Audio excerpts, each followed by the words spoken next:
Thank you so much for tuning into this frequency. We have a lot of messages to go over. I could not stop myself from grabbing things, and like I just feel called to use so many things.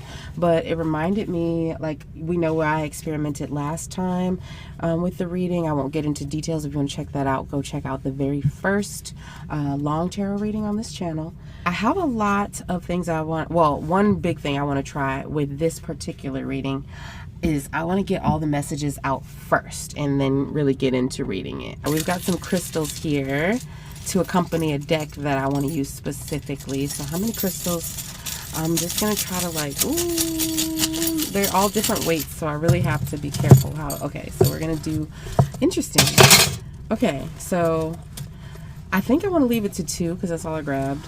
And we do want to keep this kind of short because it's going to be a lot of stuff. I think somebody's moving, but I'm not going to get into messages too much. One of these crystals matches my nail polish. It is a red carnelian. Feel free to timestamp and tell me what messages you think is coming out as you hear what I'm pulling.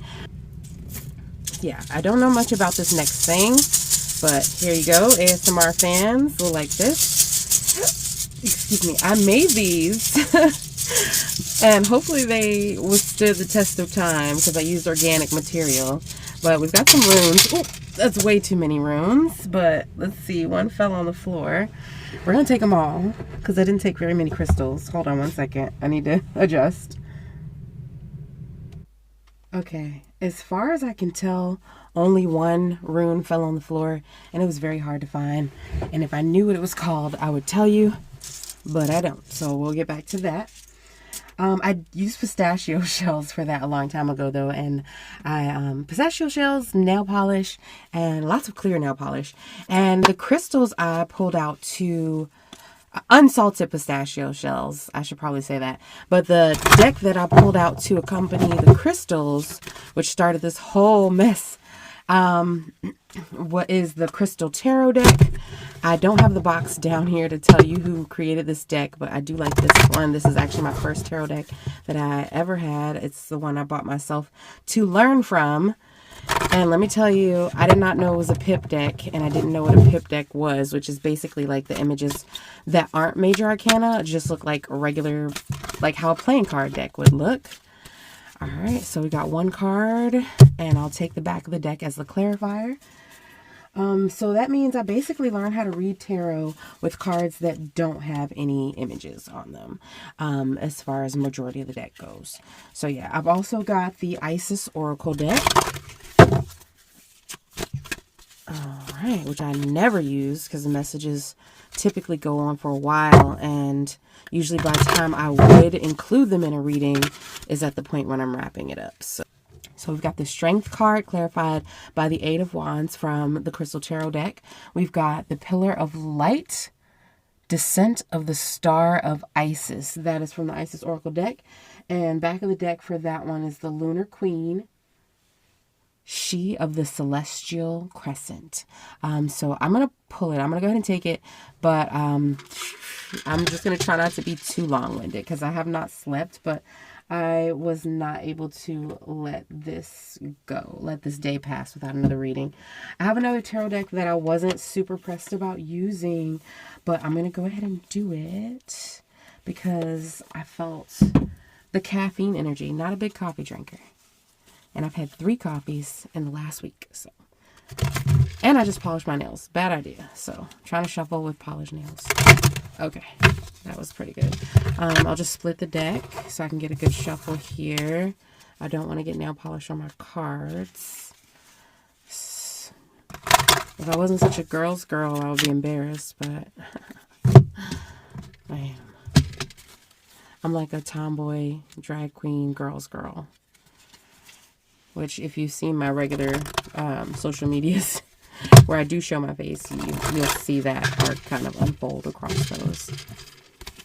I feel like I'm saying too much, so I'll probably edit a lot of this out, but I just want to make sure you guys feel involved in this process. All right. One more shuffle like that. And straighten that out. And before I even really try to get any of these cards to actually come out, I just want to let you guys know I don't typically read reversals at all, except for intuitively. Sometimes I will go to the book if the book specifically is like we already offered you the reversals, but typically I don't. Dang it, I didn't even get a chance to shuffle any further. And immediately we've got the 9 of Pentacles. I feel like there's a similar vibe to last week's message. I'm going to sit it reverse, and then we'll just go from there. We'll check the vibes from there. And yeah, I'll probably pull out that book later as a sort of like,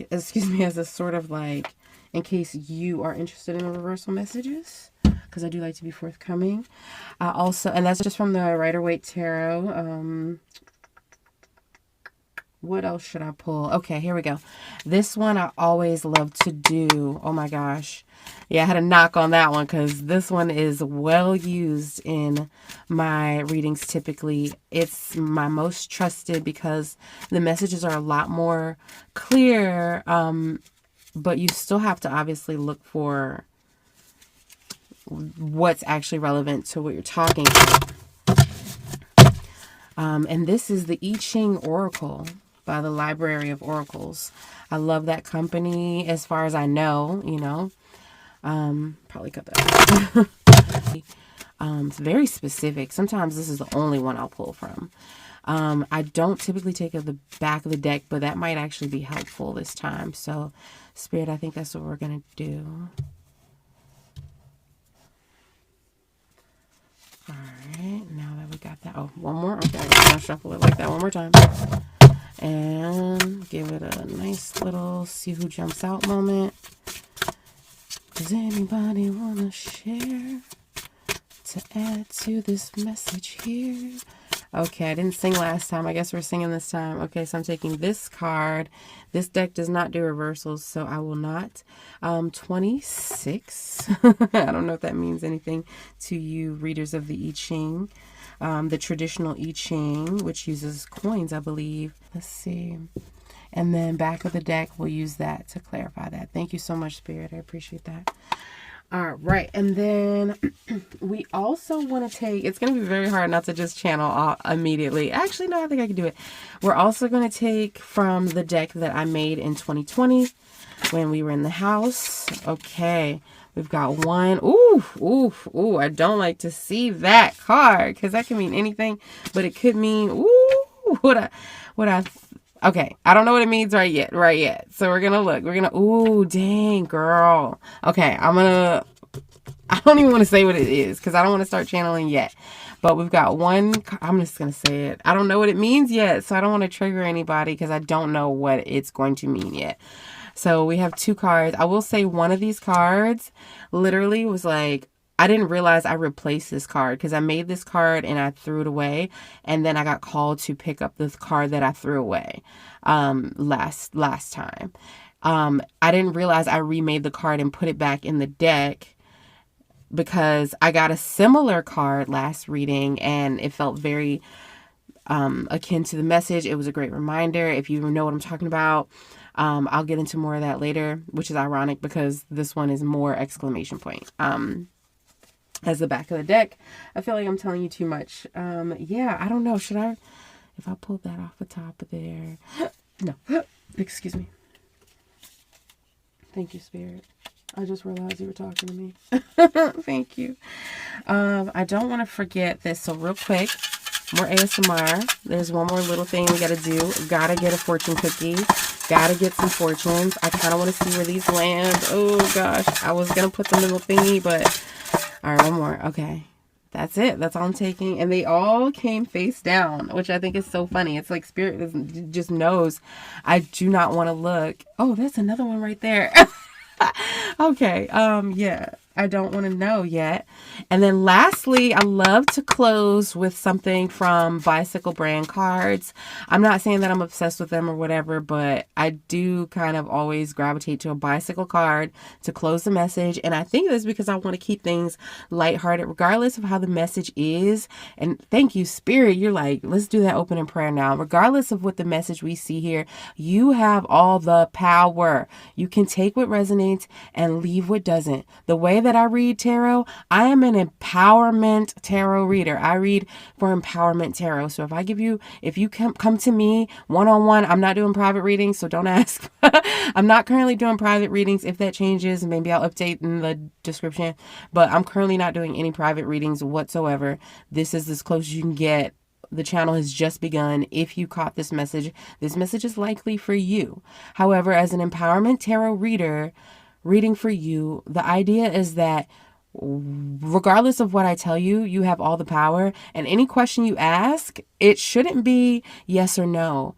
It should be, what can I do, or what do I need to know in this situation? So that's how I like to read. That's what Spirit typically gives me. It's not typically a firm no, and even if it is, that's something that I believe in law of attraction. So if it's a firm no, you got to ask yourself, what can I do to change this answer? And even still, sometimes Spirit won't give you exactly what you asked for because it already knows that you want something different that you might not even be aware of that you know.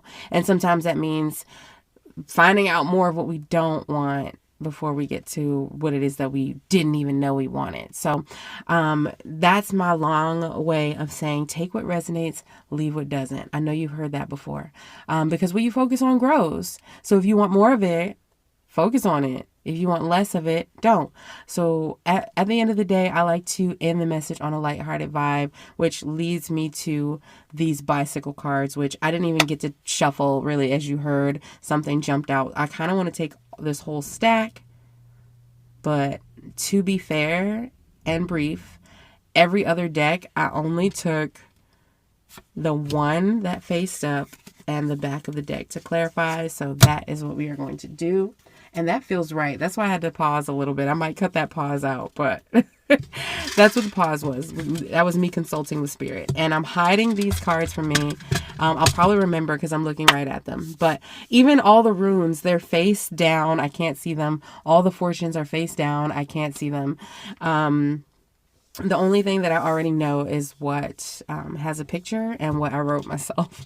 8 of Wands. Oh, 8 of Wands. Rapid messages. This is a very fiery message too. Last week we got the color yellow of confidence. And I forgot to mention that even though some of the cards come up pink, I see that as red in the deck that I made. So we also had the very fiery color. I feel like you have to be a confident person to wear red. And whether you are or not, it does make you subconsciously more attractive. Yeah, very fiery imagery here for a while, and then it switches over into more of a green blue, but it's very, very red over here.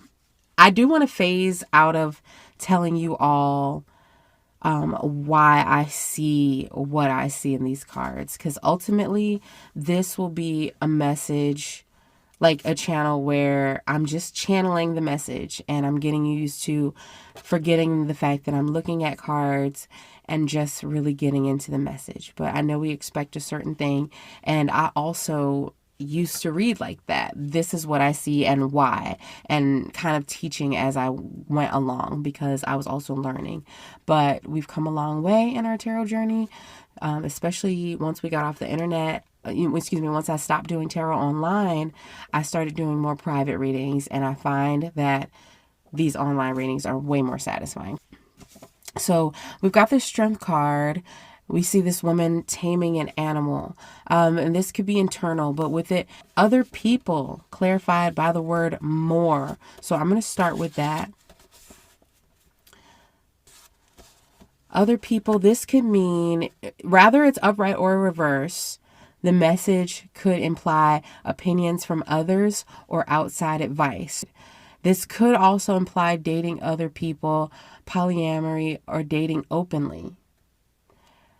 However, I don't want anybody to be yet concerned by that, because with the cards that I see the Strength card. We have a woman here taming a lion, hands right at its open mouth, one hand partially in its mouth. So if this is somebody who is in a relationship that is more open, that they're hoping to kind of wrangle into something more monogamous, that is something that I have to say, it looks like it would take a lot of communication, and it would be tense and fiery conversation, but somebody is strong enough to manage that. I don't know if I recommend that as advice. However, I also see this very independent figure over here with the Nine of Pentacles. So I do think this is going to take somebody who has an inner strength and a willingness to be alone. This isn't a person who wrangles somebody into submissive monogamy.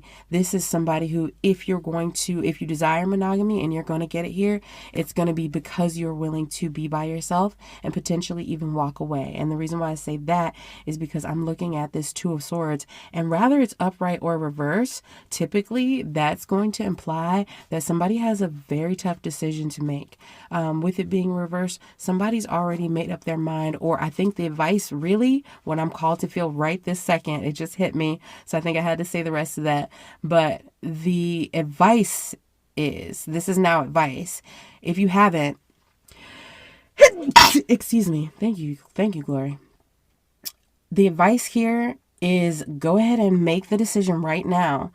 If you don't get the relationship that you desire from this connection that you're in, that you're going to walk away, that you're able to stand in your own divine, I gotta say, femininity. And the reason why I specifically say femininity is because we were called to use the Isis Oracle today, and there are male characters in that deck, but I am looking at two cards that are Isis. Like we have Pillar of Light, Descent of the Star of Isis, and the Lunar Queen, she of the celestial crescent, which we also have a crescent moon in this Two of Swords reverse. So I'm not saying that this is an easy decision, but we have several divine female characters here, four of which are actually standing on their own. And then one of them is wrangling a lion, an open mouth lion. And although she is succeeding, it is not without a lot of tense communication. So that's for anybody who is in a relationship that they desire to be monogamous. That is not. And my advice to anybody, like if I was getting personal and not looking at these cards, my advice is, girl, man, whomever you are, don't try to force anybody to have a relationship that they don't desire.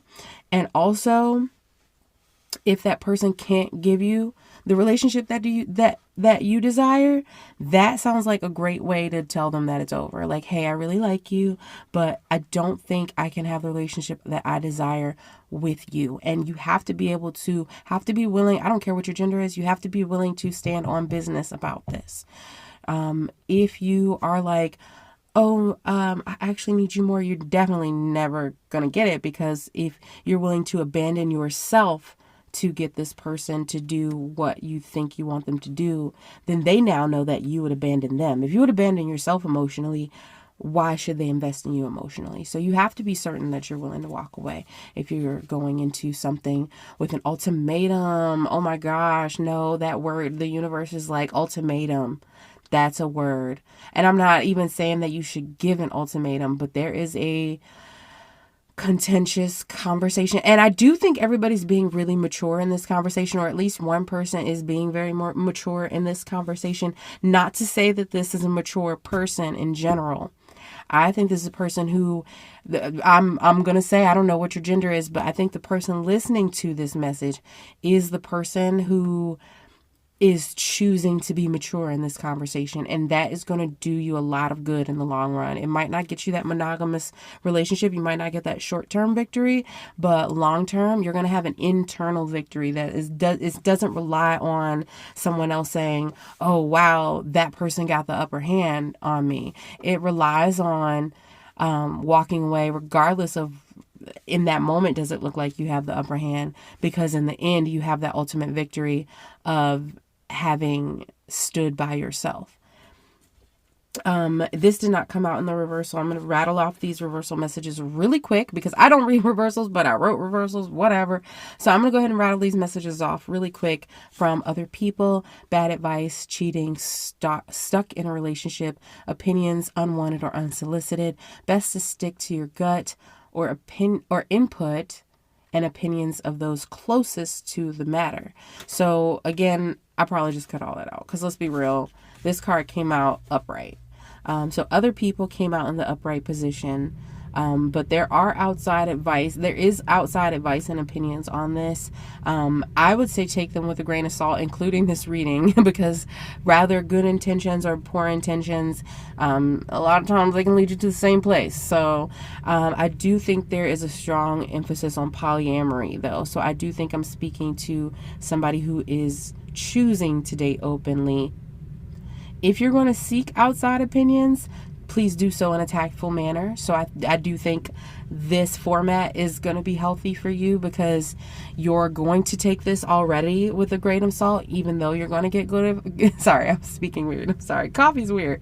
I think an online tarot reading is a good format for you to get advice in this situation because you will maintain your anonymity, so you will be able to get advice from somebody without them being all in your business.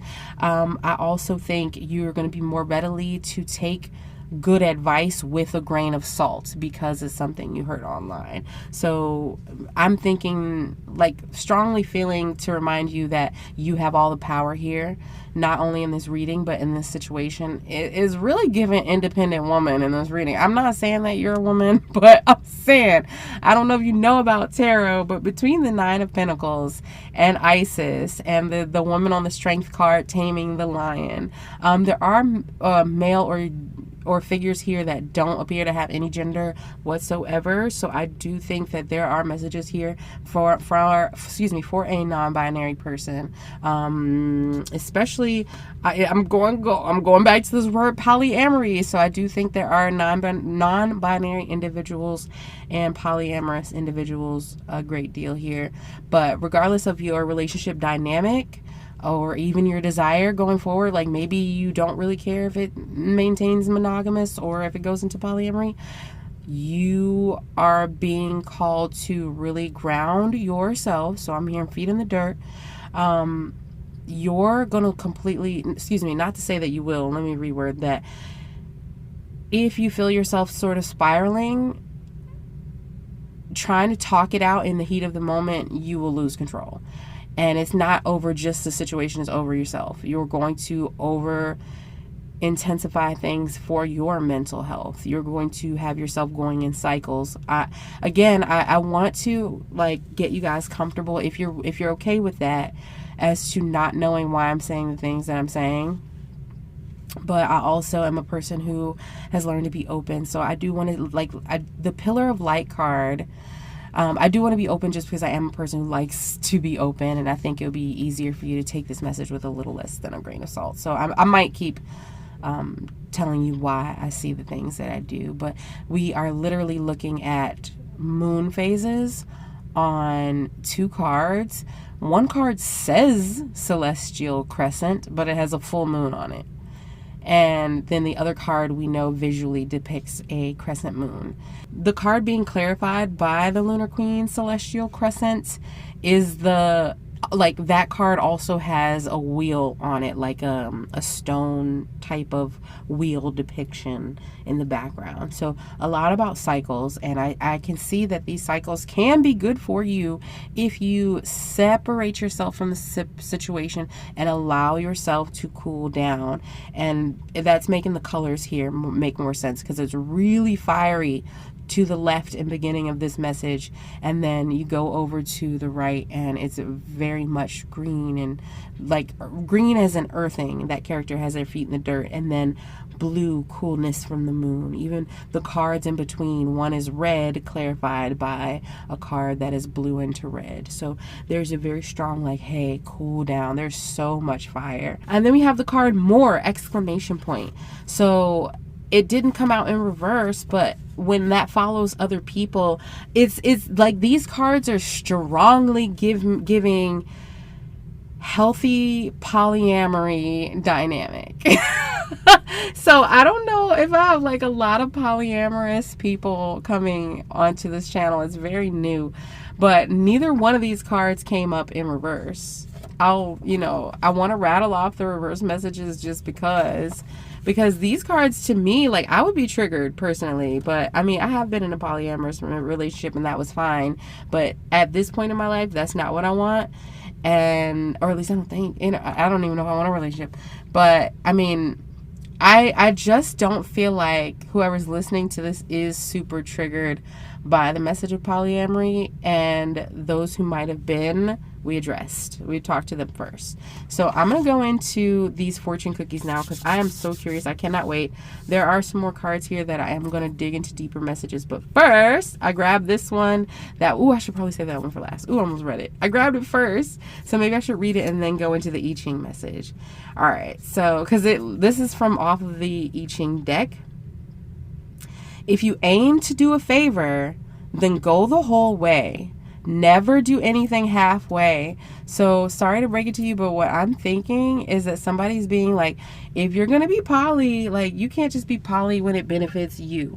You have to be considerate here. If you're going to be poly, what comes with that? Sorry, I'm knocking stuff over right now. I'm trying to get to the I Ching book because I want to read that right away. It's giving, if you're going to be poly, you're going to have to do what a lot of people probably haven't told you. They probably painted you up this poly fantasy. You get to have all the people you want, but maybe they left out this great detail that there's a lot of inner work that comes with that. Maybe the strength card that I'm being drawn to again is you taming the beasts within you before you go into a poly relationship or an open relationship or more casual affairs. I do see a lot of solitude, a lot of time by yourself, a lot of introspection and reflection, a lot of self-love journey, a lot of earthing, grounding, putting your feet in the dirt before you tackle whatever beast this is. I'm called to polyamory, but there is a beast that somebody's taming internally, regardless of the polyamory dynamic is standing out for you or not. With this woman in the garden, she's also on the Nine of Pentacles. She's also holding what I'm guessing is a falcon because she's wearing a falconry glove. Like, literally, there's a thing of taming beasts. But is that something internal or external? I think that will vary from person to person. I'm going to get into this I Ching deck. All right, so we're doing the card number 26 and 36. The I Ching deck is very interesting. I usually save it for the end because starting with it, you can lose people's attention. They need to already kind of know what the message is. So message number 26 was the first one. And to clarify, we're doing message number 36. And basically the I Ching deck, you take two cards, you review which items have changed from the first card to the second. In this case, they use lines, which might be all of them. So let me see. In this case, they use lines, and there are 6 lines, 6 rows of lines. Whichever are identical from card to card, you don't read. You read the changes, and then you read the overall encompassing message from the second card. So card number 26, here we go. We're about to really figure out what this reading is about. Oh my God, I'm so excited. We kind of know this is about rapid messages coming in. So maybe somebody's blowing up your phone. I do know that whatever it is already playing on like, okay, like there's rapid messages that have you like, should I do this? Should I do that? Should I go this way? Should I go that way? Definitely somebody's opening their mouth with their opinions. With this strength card, the lion is wide open mouth. And I don't know if the person who's opening their mouth even has to do with the situation or not. But I know that you feel the need to tame or address directly that person, even in fiery moments. And that's only fun when it's fun. So I'm strongly feeling called in this reading, whether you're having fun or not, because if you're a fire sign, especially Aries, Aries, Leo, Sagittarius, maybe you don't mind having this fiery conversation. But this reading is making me think, even if you think you can get the upper hand in a fiery conversation, you're going to prefer the decision that you make after you calm down. So regardless of what the heat of the moment is bringing and what you think you can get out of the heat of the moment, definitely have some solitude before you make any decisions or any confronting of anybody. You need to confront yourself. You need to confront your inner demons and inner beasts and figure things out. Make decisions on your own. I think that's what this Two of Swords in reverse is really giving. Like, yeah, you made the decision, but maybe you had too many outside opinions on this decision. Hence the card, other people. So yeah. Oh my God. Oh my God. I cannot make this up. I am so going to have to take a picture for Instagram or something. I am not recording these readings visually. I'm just not going to do it. I tried it last time. It went so poorly. I am not doing the visuals. I have not been called to do the visuals except for like take a picture. But you are not going to believe this. You're going to have to go get a copy of this book for yourself, or I'm going to have to take a picture. But number 26, I lied to you not. The card name is the Great Taming / the Collected Force. The Collected Force. Did you hear me? The Great Taming / the Collective Force. How many times did I say tame in this reading? And I literally opened the pages a second ago and I didn't look and see what they said. But I've been saying taming. You heard me knocking stuff over. I may or may not have left that in the video. I might have to leave that in the video just so you can call back later. So you know I am not tampering. This book was under the stuff that I was knocking over. 26 is the Great Taming. And I keep saying taming. This is what this reading is about. I just said we're going to find out what this reading is about. I lied to you not. Oh my God. Okay. Number 26 is the Great Taming / the Collective Force. And we're going to clarify that with number 36, the Darkening of the Light / the Censorship. Interesting. Censorship. I think somebody needs to do some self-censoring here, but we're going to read this message and see what are the changes so we can know for sure. The bottom line didn't change. We won't read it. So we're going to be reading lines 2 and 6. Okay, so we're going to read line 2 from the Great Taming or the Collected Force. So I feel like this is going to give us some great insight. I'm nervous because there's only like 2 sentences here per line. So let's see how they fit. Second line of card number 26. Forces within your sphere. Oh my good Lord, the messages are coming. Okay, I'm sorry. Forces within your sphere of influence will slow you down. Okay, so I mean, I can't even finish this because loudly and clearly, the universe is telling you stop listening to those outside forces. I think they are well-intended because other people came out upright, but they're not helping you. Be that internal spiral or messing up your situation, they're not helping you. So yeah, forces within your sphere of influences will slow you down. If you comply and wait, you will collect the strength. Oh my God, I'm sorry. It's the strength card. It's too much. It's so good. Okay, sorry. I gotta start over. Okay. If you comply and wait, you will collect the strength to proceed once the time is right. So you can comply and with this message by waiting to calm down and proceed when you have gathered your strength and the time is right. Forces, as soon as I heard forces, I was like, I wonder, when it said the collective force, I was like, I wonder if that's like a group of people trying to force their way into your situation. And it's giving very much yes. And the last line, the 6th line, all obstacles now must give way to you. Okay? In harmony with the creative forces, you may be able to design the world around you and achieve extraordinary success. Okay. So this is very much encouraging that instead of using the opinions of other people, you go in yourself, in your creator's mind. And that is going to be interesting because it seems to me, based on this reading and as much as you've been thinking, I'm guessing it's the listener here who's been thinking and overthinking this situation. Yeah, look. It's really okay. So I am a writer. It's hard for me to not talk about writing. I'm an author. You guys may have heard me say that in my previous video. So I'm published. I'm self-published, and I've done a lot of research on how to write a good story. Not just a book, a story. So when you are writing, a lot of writing is editing, but it is one of the biggest pieces of advice in the writers community. Obviously, show don't tell is like the main one, but after that, the biggest piece of advice from a seasoned writer that you'll probably hear over and over again is edit separately from creating. So, and the reason I feel like the need to say this is because I can tell that you have had a lot to say in whatever situation we're discussing here.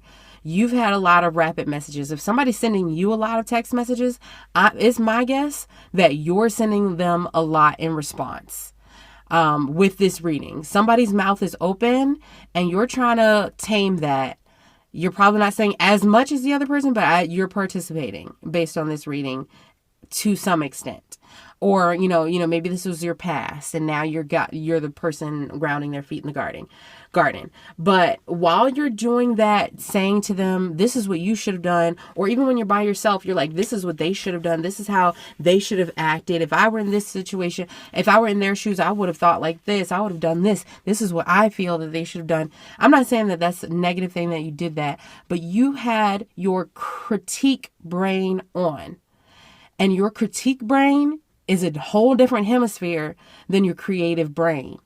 And you're being asked now to tap into your creative brain for advice in this situation. So no more asking outside forces, no more calling to get on the phone because this one and that one will side with you, or even if that one won't side with you, but they are empathetic, doesn't matter. I don't care. They're well intended. This reading strongly implies that those people around you are fully well intended, but the best way for you to solve this, looking at any card, like all the cards I read prior to this are saying go in solitude to find the answers. Even though that's not what you've been trying, but what you've been trying hasn't been working. Otherwise, we wouldn't be talking about this right now because you had your ideal outcome. This sixth line of this I Ching deck, which I have the most faith in of any deck, no offense to you other decks, it just talks to me in a way that I think is good for my brain. This is telling me, along with these other cards, you need to try something different. And this one is specifically saying, try your creative brain. And the only way you can tap into your creative brain is to stop critiquing, stop editing, stop looking for how this or that can improve. Even in the times where you're saying, you know what, I should have done better. I should have done this. I could have been better. Doesn't matter because you're still in critique brain. And right now, you have thought about this. You have thought about this in cycles. You have overthought about this. I think that's another reason why our Two of Swords came out in the reverse, because you've already made your decision. You've already thought about it. You've already consorted there's already been a lot of time put into thinking about this. There's a lot of processing I'm hearing. I'm literally seeing the loading symbol on your forehead right now. Okay, like I need you to turn off the critic brain and turn on the creative brain. A great way to do that is to go out into nature. Yes. Also to create something without judgment. Go color. Go find yourself a coloring book. If you're not particularly creative, if you are a writer, please go write. If you are if you do keep a journal or you were thinking about it, keep that journal and don't worry about how you're spelling. Like, do it with something that you're not going to send yet. Like, this is a rough draft. Don't send, excuse me. Thank you, Spirit. If you are crafting, excuse me, Lord, I've been in situations where I'm like, I'm going to craft the text message, but I'm not going to send it to them. I'm not going to give them the justification, but I need to type this out because my brain is going. It is doing the process. It's processing and processing and processing and processing. Now, if I were going to send that out, I would need to critique that. I want to make sure my spelling is right. So, I need to make sure I spell the right because I don't want anybody who I'm talking to like this with this much heat to be like, well, you should have spelled it like this. I'll smack never mind. So instead of sending it to them, don't even put it in their text box. Open the note app on your phone and type them a long message that they will never see. And then if you need to, sleep on it, type them another one tomorrow. But do not send it, because that's going to allow you to say what you need to say without worrying about how you spelled it. That's going to allow you to say the things that you wouldn't say out loud. You can get uglier in that note app. You know what I'm saying? Okay. But don't send it. I would rather you get off the subject because you've given it enough thought. But it depends. I can tell that you've been quite riled up by this situation. Maybe you're that's what I'm saying. You might have been dealing with somebody else who's all open mouth, rah, rah, rah.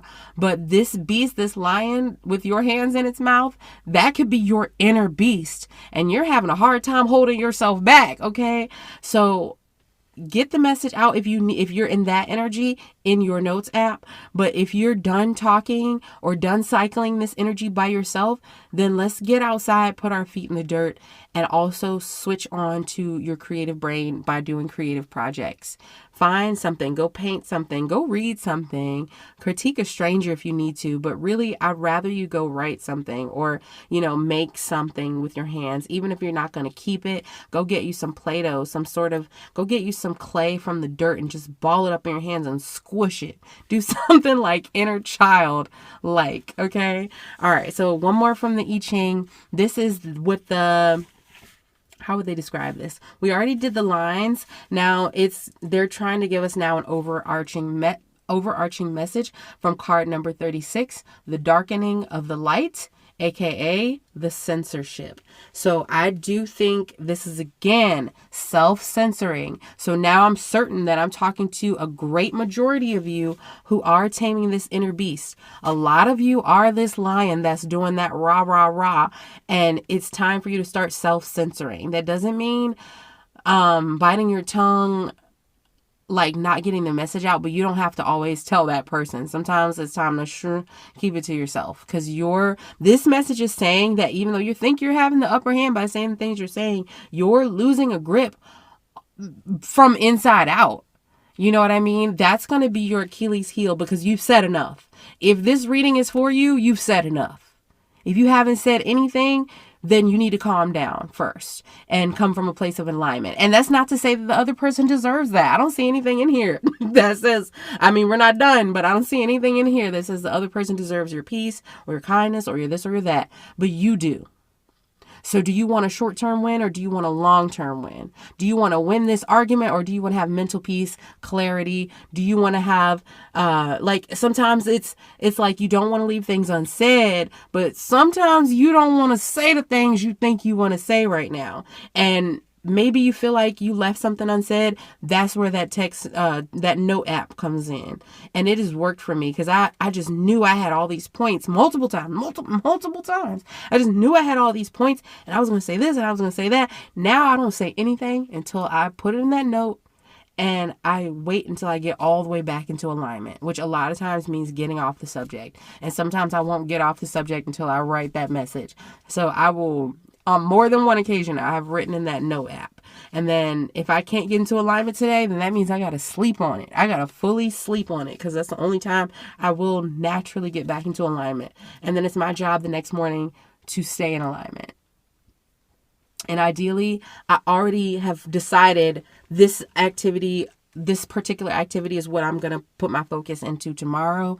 I might change my mind when I get up, but I start with that. And the only reason I will let myself change my mind is if I am in alignment when I decide instead I'm going to do this other thing. But it's not going to be like, no, I don't want to do that. I'm still mad. I'm going to go do the thing I said I was going to do before I was in alignment or before I just you know what I mean? No, instead you're like, okay, well, I plan to write today. This is what I would do. I would be like, well, you know what? I decided I'm going to write today because I might be like, I'm still mad. I'm going to bed. In the morning, I'm going to write. That's going to be my thing that I focus on, to not focus on this. And then I might get up the next day and I actually feel in an even better mood than I thought I could. So maybe now I'm inspired to do something different. Like I'm going to say garden. I was going to say something different, but you might need to go garden because I heard touch some dirt. I was going to say somebody needs to, but no, the universe was like, touch some dirt. They just wanted me to straight out say it. That's not advice anymore. That's homework now. It's not homework. That's the wrong word. Spirit, what's that word you're about to say? Your assignment. Touch some dirt. Okay. So this overall message from number 36, the darkening of the light / the censorship. Your goals and convictions are confronted by powers that you cannot influence. Girl, I cannot make this up. I mean, the message goes on, but I cannot make this up. Both cards are relevant to everything that I was getting from these other cards, okay? But I'm going to rattle through this a lot quicker because we also have Isis who's trying to talk to us. And I don't think, one of those messages I think will go longer than the other, but let's get here. All right, focusing. I mean, I just could drop the book. I'm so shocked, but let's focus. Your goals and convictions are confronted by powers that you cannot influence. Keep your feelings hidden and act as if you accept these difficult circumstances. Let me say it again. Act as if you accept these difficult circumstances. So that's for you unhappily poly people. Sorry, I just heard poly people. Taking it back to the old school. Whoop, there it is. Anyway.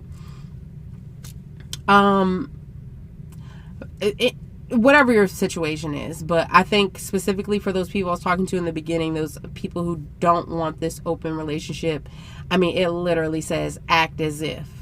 So I don't know if that's, let's finish to see if that's a temporary act or a long-term act. But I think I already let you know you need to act as if the circumstances are okay, regardless of the heat of the moment. Make your decision later, even if that's the ultimatum with the decision of you walking away. You need to be okay with that as well. So as far as even if you're like, oh my God, I've chosen to walk away, this was a huge mistake. The other person can't know that. You have to act as if. That's the bottom line. Because at the end of the day, I don't really care what you want. I do care what you want. I don't care what you think you want. Because deep down, more importantly than that, I think we both know that you don't want to abandon yourself in this situation. I think we both know that your inner child needs you to choose yourself over what that other person wants, or having that other person or that other desire or that other option. Because this could be, this could be a job, this could be a person, this could be a familiar relationship. Take it as it resonates. But I'm gonna be honest, we're on YouTube, y'all. I'm thinking 90% of you were hoping for input on a romantic relationship. This could be so many things, but take it as it resonates. Make it fit your situation, but don't force it to fit, okay? There's enough forcing going on. But if you heard this and you're like, why do I feel like she's talking about my boss? Then I'm probably talking about your boss. I've definitely listened to some readings like that, and it fully fits my situation. But it's just the tarot reader who thinks that this is about a romantic relationship. And I'm like, no, this is fully about my job that I just left. So take it as it resonates. That's what that means. Okay, I gotta finish this. This is so juicy tea. I can't even focus. But anyway, at this time, it is pointless. Okay, let me go back one let me go back one so I can get you to the two. Keep your feelings hidden and act as if you accept these difficult circumstances. At this time, it is pointless and dangerous to openly say what you think. So conceal your thoughts and emotions. You will know that that's true for you. You will know the dangers that present if you're open with how you actually think. So, yeah. You can be open, just not to the people you've been being open with. You need to be open with that note app. You need to be open with a journal. You need to be non-judgmental. And a lot of times we'll say stuff to people because we're like, if I tell this person this, they'll understand. But when you go to your journal, you don't have to do that. You don't have to be like, let me appeal to that person or that which I think they hold true. You go to your journal with your pen and you write like the wind. And you know what? I'm being called to tell you to buy a fuzzy pen. It's a long story, but girl power, whatever. I'm not saying that you're a girl, but I'm not saying I'm a girl. I'm a drag queen. But anyway, I'm a boy in a dress, okay? I'm a drag princess. It's very Chichi Rodriguez. So in the beginning of Tu Wong Fu over here. But anyway, I am body beautiful. Anyway, I did know I was going to end up singing, but I was hoping that I would sing a channeled message. So maybe that is actually, because with the Nine of Pentacles, there is a note of beauty, especially with Isis. Even the Strength card, the idea is that one is a beauty and one is a beast. But really with this deck, or any of the decks where the hand is in the mouth, the woman has her hand in the lion's mouth. She is bound, like she even has the infinity symbol above her head. There's another woman here, there's an Isis here with something above her head as well. But the idea is that this infinity symbol above her head is like her way of being able to infinitely juggle and balance her beast side and her beauty side. So a lot about internal graduation is the word I want to say. Internal graduation is what felt right. Okay, a little bit more here from the I Ching. Okay, I'm going to go back one so I can give you the two again. I got to really focus, you guys, but it's just really coming. At this time, it is pointless and dangerous to openly say what you think, so conceal your thoughts and emotions. By doing this, your opponent cannot see you as an enemy, and you avoid difficulties. I'm going to stop again because I'm called to remind you that you both share a problem, but you're not each other's opponent. The problem is your opponent, not each other. However, never lose sight of your goals. Even now, when they seem to be so far away, you need to be consciously aware of them. This is not the time for conflict in your personal relationships, as your emotions and convictions are not in favor right now.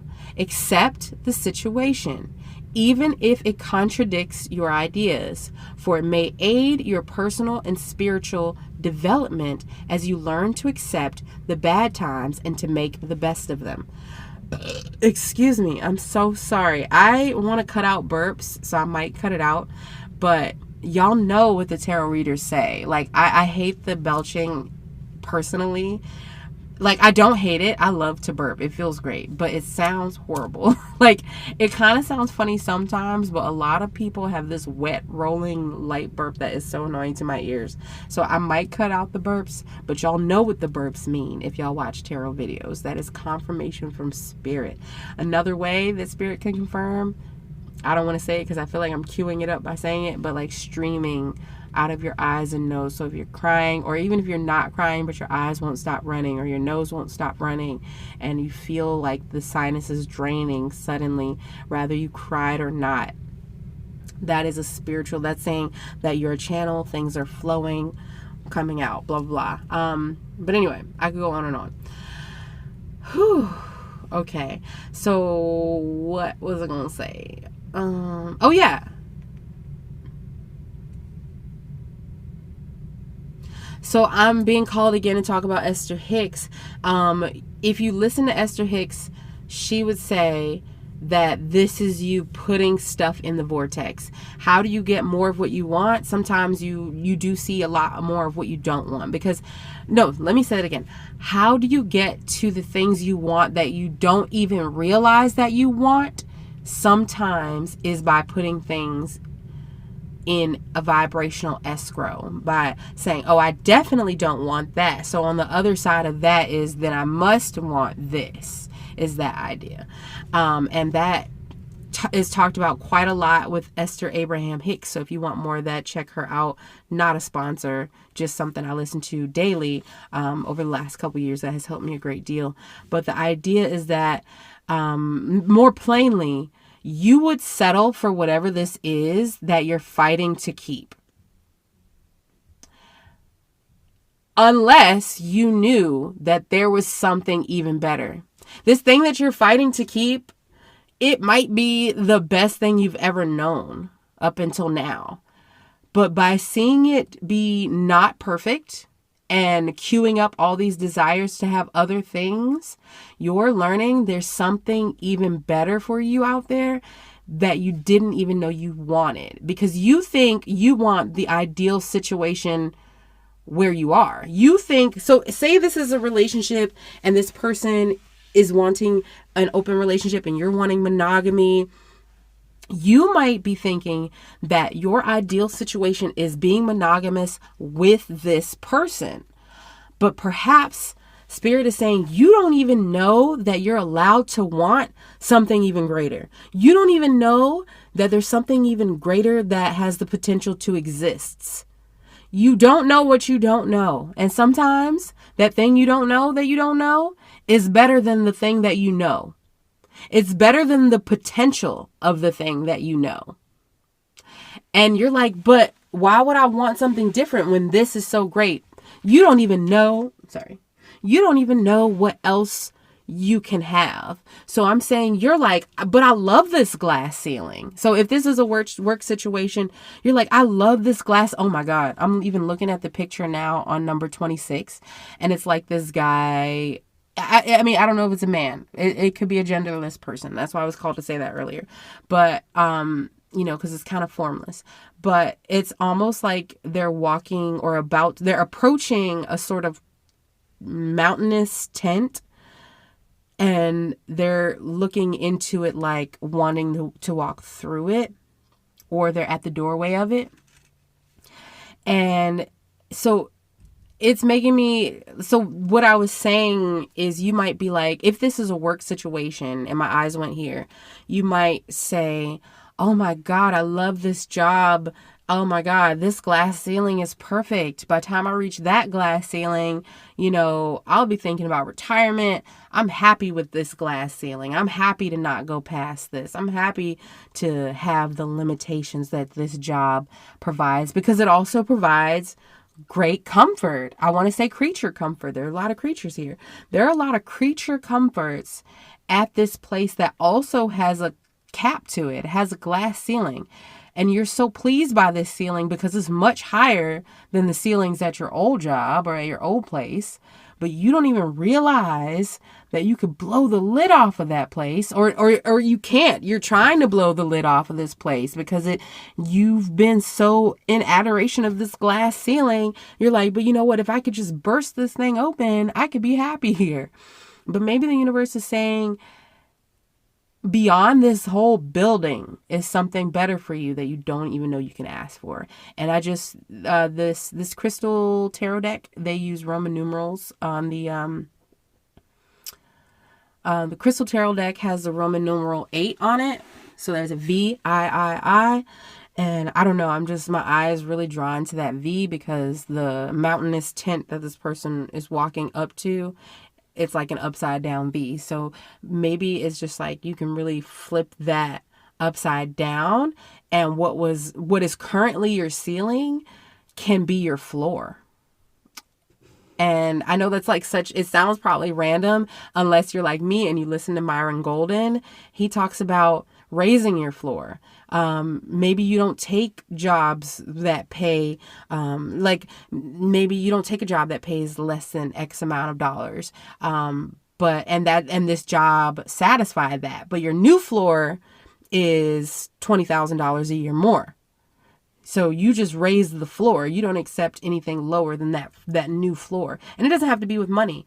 Maybe you've been in polyamorous relationships, or you've been in open relationships, but you're realizing that your new floor is monogamy, or you don't even realize that beyond this ceiling of being monogamous with this person is the floor of being monogamous with an even greater person who takes you to new heights and new levels. So I'm also hearing new levels, new devils. So I'm like, take it as it resonates, especially with you taming a beast right now. If new levels bring new devils, there are going to be beasts that you want to confront at the new place with the higher floor. And the limitless sky and the open, there's no ceiling, you know what I mean? There's going to be new beasts there, and and that includes internal beasts. There's going to be new beasts when you get to this better place. So it's a good idea for you to learn not to try to tame those beasts right now. It's a good idea for you to learn to tame just the inner beasts right now, because trying to tame external beasts is not helping you here, and it's really not going to help you later, which is something I said before. But now later is implying not regret on this current situation, but it's implying that you're really not going to want to try to fight the new beast at the new place. And that's not to say that it's a scary place. That's just to say that you've upgraded maybe you don't want to bring fighting or lots of fiery messages into the new relationship or into the new job. Maybe in the next relationship or the next job, you'll be like, wow, I'm really glad that I learned how to go within and get grounded and meditate before I came to this job or into this relationship, because I really could have crapped all over it. I really could have messed it up if I brought my old energy. Yeah, so I swear I'm almost finished with this book. Okay. Brightness and darkness and good and evil are part of the universal course of things, just like day and night. A strong character can develop in the interplay of power of these elements. I feel like that's kind of what I was just saying. Am I tripping? Like, hear me out. Brightness and darkness, good and evil are part of the universal course of things. So I'm hearing, again, like new levels, new devils, but that's not to say that the new level isn't so great. So like this is saying, I'm so glad I had that tangent before, because I feel like this is saying that you're going to have darkness and lightness where you are. And the next thing that's even better will also have darkness and lightness. And that's not even to say that you can't stay in the situation that you're in. You just can't keep dealing with this situation in the way that you have been. So maybe the best thing for this dynamic that you're in, be it a relationship or a work situation or whatever, maybe the best thing for this dynamic is for you to go internal and change how you address things. Maybe that alone will get you to the ideal position in the dynamic that you're currently in. Maybe the way for you to get the monogamous relationship is to be so confident and comfortable by yourself while also dealing with compersion. And for those who don't know what compersion is, basically being in a cohesive, comfortable dynamic with the person who your partner is dating, not who you're dating, but who your partner's dating. So maybe you can't go shake hands and make nicey nice with that other person, but maybe you can just go garden, go paint, go write, go craft, go learn a hobby that centers around yourself and self-love. Maybe somebody is going to start getting their nails done on a regular basis. I'm sorry, I'm just thinking that one because I just did my nails before this reading, but also because, again, this woman has her hands in the lion's mouth. So maybe it's like, take your hands out of that beast's mouth and go get your nails done, and forget the fact for a second that the person you love, who you're trying to trap into a monogamous relationship, is on a date with another person. Because I guarantee you spending more time in enjoyment and pleasure by yourself, not thinking about them, is going to make you extremely attractive, to the point where, I'm going to be honest, I wanted to say something a little dirty. If this were 18 plus reading, I would be saying something that is, I'm going to try to find a G-rated or PG-rated way to say this. They say that people who are assigned male at birth are going to biologically be more attracted to what is new. And that's just science, right? But psychology says that yes, the man or the person assigned male at birth, psychology says that the person assigned male at birth will be able to detach first, but they're also going to be the one that snaps back the hardest. Because they're able to detach. By time the person, and this is assuming that this is a heteronormative connection, but take it as it resonates, because if you're two people assigned male at birth and you're like really wanting to this relationship to work out, you really want this to be monogamous, and that other person doesn't, well, the psychology says leave that person alone, find your own enjoyment and hobbies, and they're going to come back to you.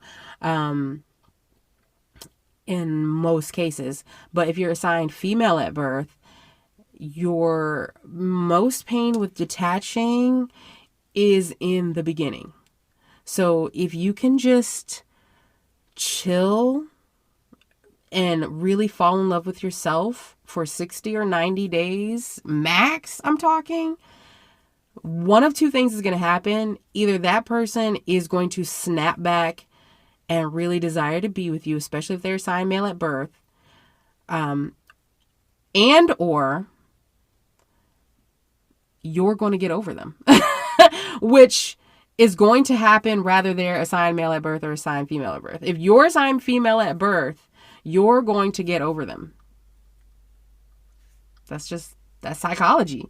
So, I mean, either way, the solution is finding that self-love now. You can find that self-love while you're in the dynamic. And then if that person should fade out of your life, good riddance. You've already started moving on. So you've given yourself a soft place to land.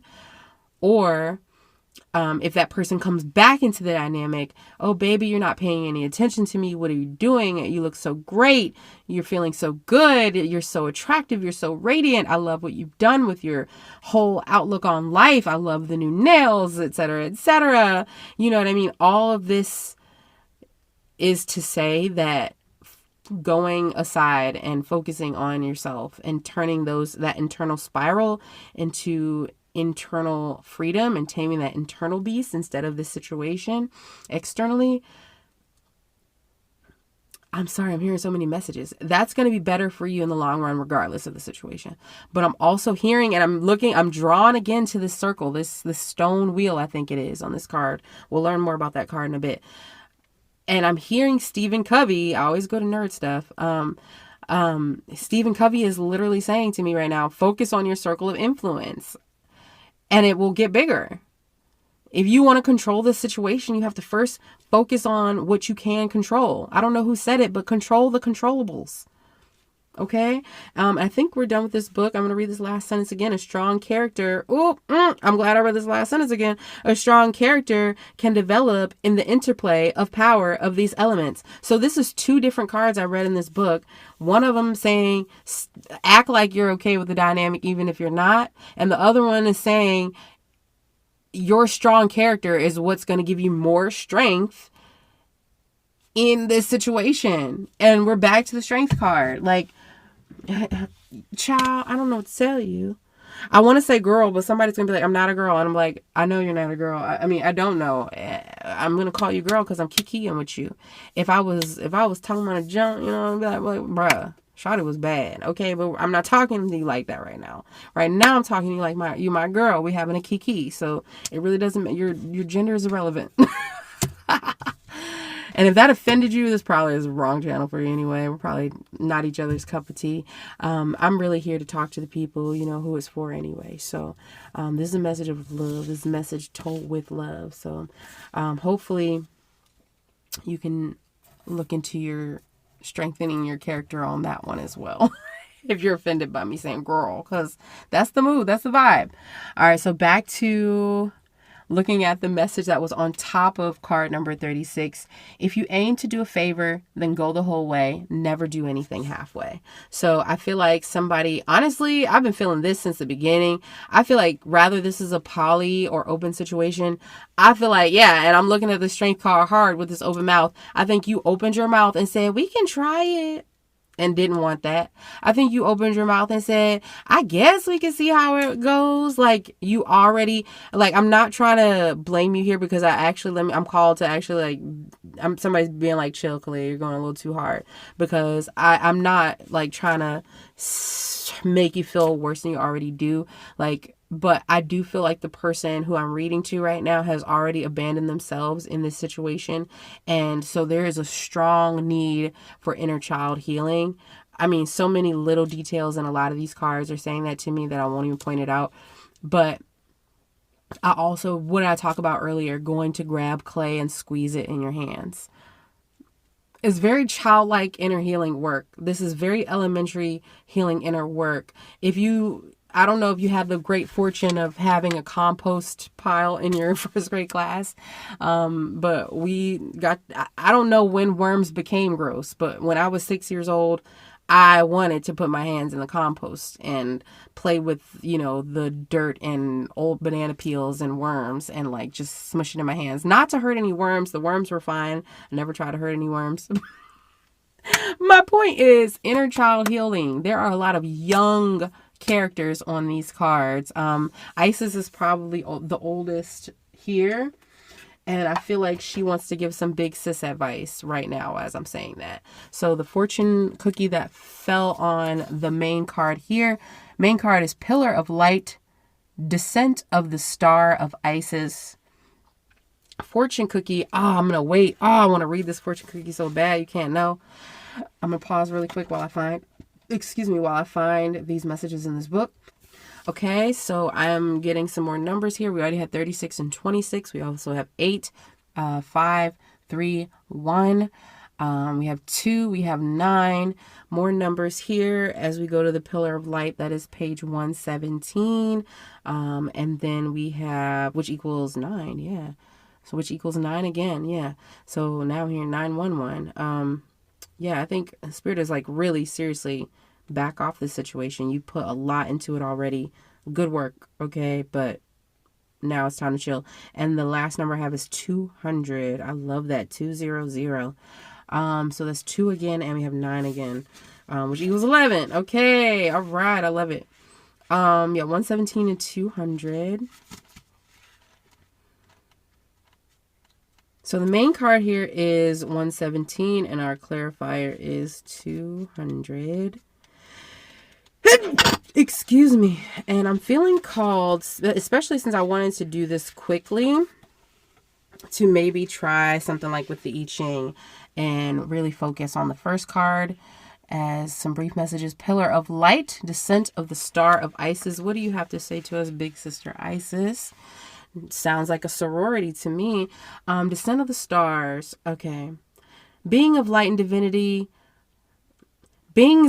and divinity are calling you now. They wish to connect with you more strongly, and you are being guided to strengthen your energy field to allow more of the divine light that seeks you to flow through your body safely and into expression. Okay, so a safe flow of all of this energy is what they're trying to provide for you. But again, strongly, strength. That word strengthen, I mean, strength is all up and through this message. Strong, no pun intended, messages of internal strength. Beloved Initiate, I feel like I don't want to read that part here. Because one of them is like a short message and the other is long. So I feel like if that's the message, like the first book, and this is the clarifier, is that okay, Spirit? Or other way around? Other way around. Okay. So, okay, yeah, so we'll keep going with this card. Beloved Initiate, you are called to allow more divine energy and light to emanate from your body, to help you build your light body so that the love and healing of the cosmic feminine energies of the star of Isis can descend through you, offering healing light and assistance to humanity, and setting your own heart and soul on fire with divine love and passion. Last week's message, or the last message, was don't wait for others to start your fire. Don't wait for them to light your fire was the message from last week. Then I just shared it again in a short today, right before reading. Oh, thank you, Glory Ashe. Literally right before that message actually inspired me to come do this one. So I strongly feel that at least that segment is connected. So feel free to listen to last week's and also look for that short. It will say at the bottom of it, had 2 messages. Top one was about confidence and the bottom one was don't wait for them to light your fire. And I do think confidence is still relevant here, but now this is making me think that it's called into your body. So again, getting grounded, maybe all that fiery red, you're being called to tap into your root chakra. Is that the right chakra? Yes. Get grounded. It is suggested that your first build It is suggested that you first build and strengthen your natural pillar of light within your energy, like building a broadband cable so that you can receive energy transmissions into your being more easily. Without such preparation, it would be like trying to run high voltage electricity through wires that were not equipped to handle it. Some fire and damage would occur, and the practice would not be safe or sensible. The pillar of light is the energy tube of pure white light that connects the soul that connects the soul star chakra above your head. That's twice with above your head now. And the earth star chakra beneath your feet. And that's what we've been mentioning several times in this reading as well. The star of Isis will descend from above your soul star chakra, pouring in grace, light, and healing power until it eventually flows like a river into your earth star chakra, blessing the earth through your body. So yes, you are so strongly being called to pull away because you're so powerful, is what I'm now hearing. So I think maybe even a lot of feminines have been pulled into their masculine energy. A lot of masculines have been pulled too far into their masculine energy. There is a need for balancing a feminine energy into whoever is listening. If you're feminine or masculine, it is time for you to tap into more feminine powers to solve this, because it can be dangerous if things get too fiery here. But I also hear, we talked about above the head and we talked about grounding the feet. This message is literally saying that. And one of the cards where I said, she's got something above her head, that is this card. But I'm going to be honest, the other card, she also has something above her head. It's more like on top of her head, like it's more like a crown. The other one might be part crown. I'm not sure. I'm going to finish this up really quickly. The Star of Isis, also known as Sirius. The Star of Isis, also known as Sirius, rests in the state of bliss and joy. I'm sorry, the word strength is just everywhere here. Okay, I am going to skip the rest of that because, again, this is really long. So I didn't want to go too long with this book, but I do want to read the top of 200. Going into the Lunar Queen to clarify, she of the Celestial Crescent. There's a deep feminine wisdom that recognizes the importance of cycles and rest and replenishment as essential balancing to our actions. As essential balancing to our actions of power and demonstration. You are asked to allow this replenishment. Did I not just say this, bro? I'm about to throw this book. I'm so excited. I'm sorry. You are asked to allow this replenishment for yourself now, trusting that you are in a cycle of creation that is about to shift into a new phase. Release and enjoy the process without having to control or force it. So you hear me again, creation. And that is also a feminine thing, creation from the womb. You hear me? So I can't say enough. This message again asks you to focus on creation. This is a different card from a different deck, asking you to focus on creating. And it also mentioned that you have used a lot of power and strength in this situation, and now it's time to balance that out with rest and rejuvenation. I don't know what the exact word, I don't know if they said rejuvenation, but they definitely said rest. So there's a huge need for you to back off whatever this situation is. Let go of the masculine energy in this situation, and that is for my divine feminines as well as my divine masculines. If this message found you, you have already done enough and said enough where others can see you and hear you, and it's time to do more where no one can see and hear you, where no one will find what you wrote, or no one will understand the message that you were putting in that painting that you created. It's time to journal. It's time to do some more personal creating. And the fortune that came out in the Isis messages. Your kind attitude. Oh my gosh. Your kind attitude will keep others afloat. This message has not stood out to me. This particular fortune has not meant so much to me ever in a reading. And maybe that's my problem, because the last time it came up, it was a reading for me. But anyway, this one is not for me. I mean, it might be. Your kind attitude will keep others afloat. So it's not saying that you are being kind, but maybe you are. It's just saying, let's offer more kindness. Let's offer more gentleness to yourself as well. Knight of Pentacles is asking you, offer it to yourself. But this whole reading, from the rooted to the tutor, from the top to the bottom, is literally saying, babe, you've done enough. You've said enough. It's time for you to be softer here. It's time for you to get into your feminine energy. And the fortune cookie that came out on top of the Eight of Wands, oh, good Lord God. Thank you, sweet loving universe. A new hobby is in store for you. Are you kidding me? Are you kidding me? It's saying be kind, create. It's saying, again, you need to go find something else to do. A new hobby is in store for you. I swear I did not even look at these, bro. And I'm going to pick up the last fortune cookie. This is the fortune cookie fortune. I'm picking up the last fortune cookie fortune. This one was placed with the crystal and the key and the runes. And then we'll get into those. Good character. 2 words in, Lord. Thank you, Gloria. I could just pull out. I'm going to go grab another fortune cookie that's random just so you know that that these are not all the same. Like, it's speaking right to this reading. Good character is more to be praised than outstanding talent. So again, I'm hearing, do you want to win this argument?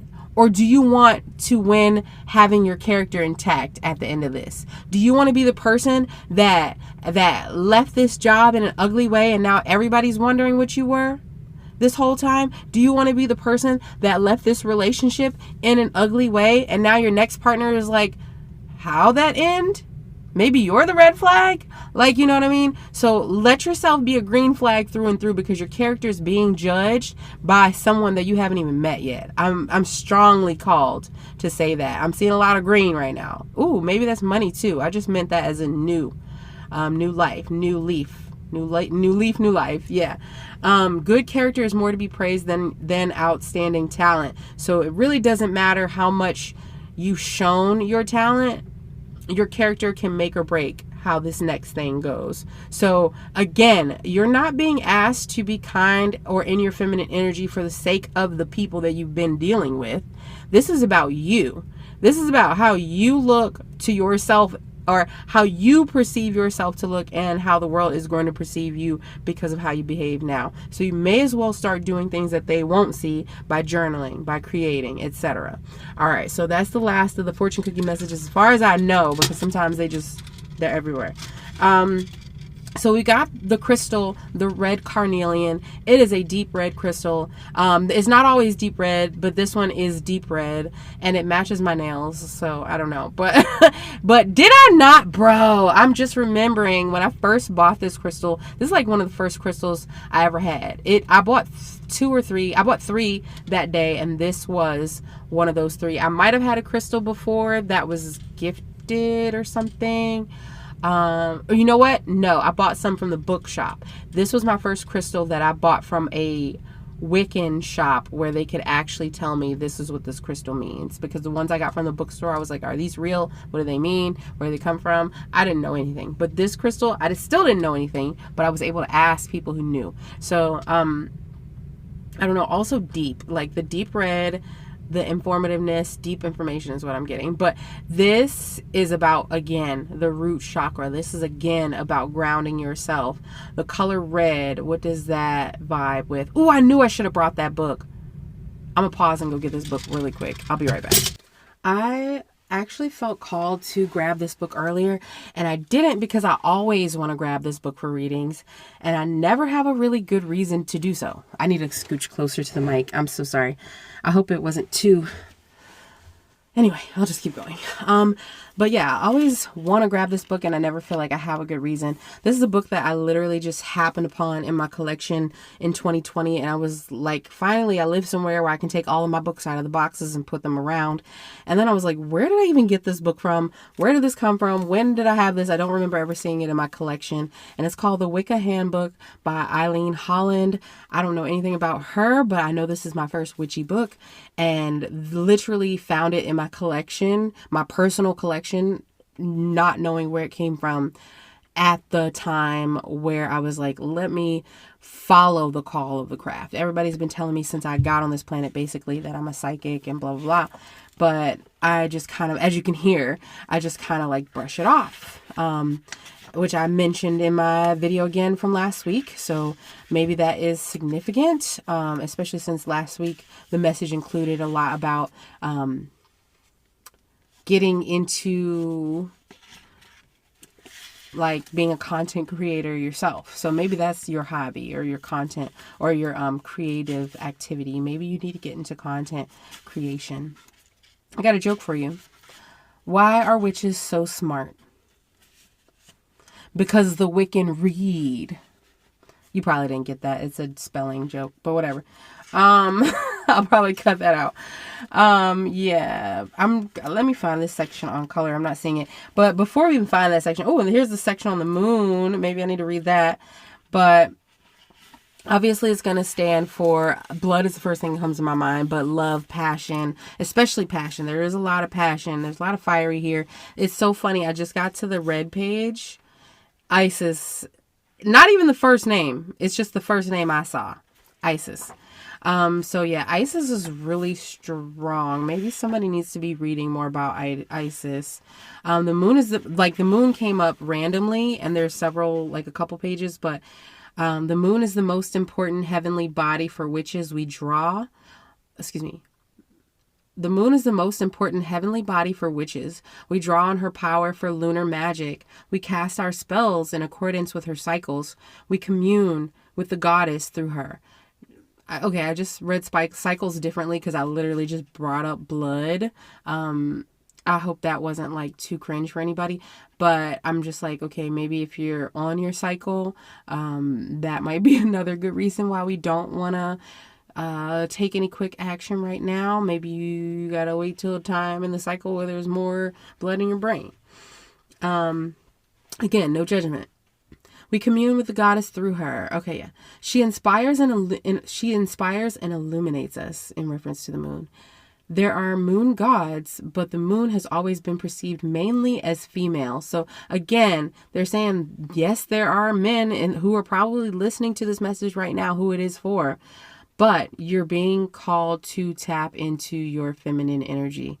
The moon is cyclical, like women. We menstruate with her. She mirrors the stages of our lives, maiden, mother, and crone. She is a changing woman, as are we.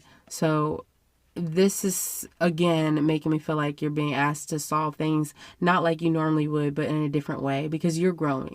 You're changing as well. Maybe you have gone from a maiden to a mother, or a mother to a crone. Isis is sitting here looking like your fine auntie, okay? So you may or may not have children, but you are likely still in a time in your life where, fine as you are, we need to get more mature.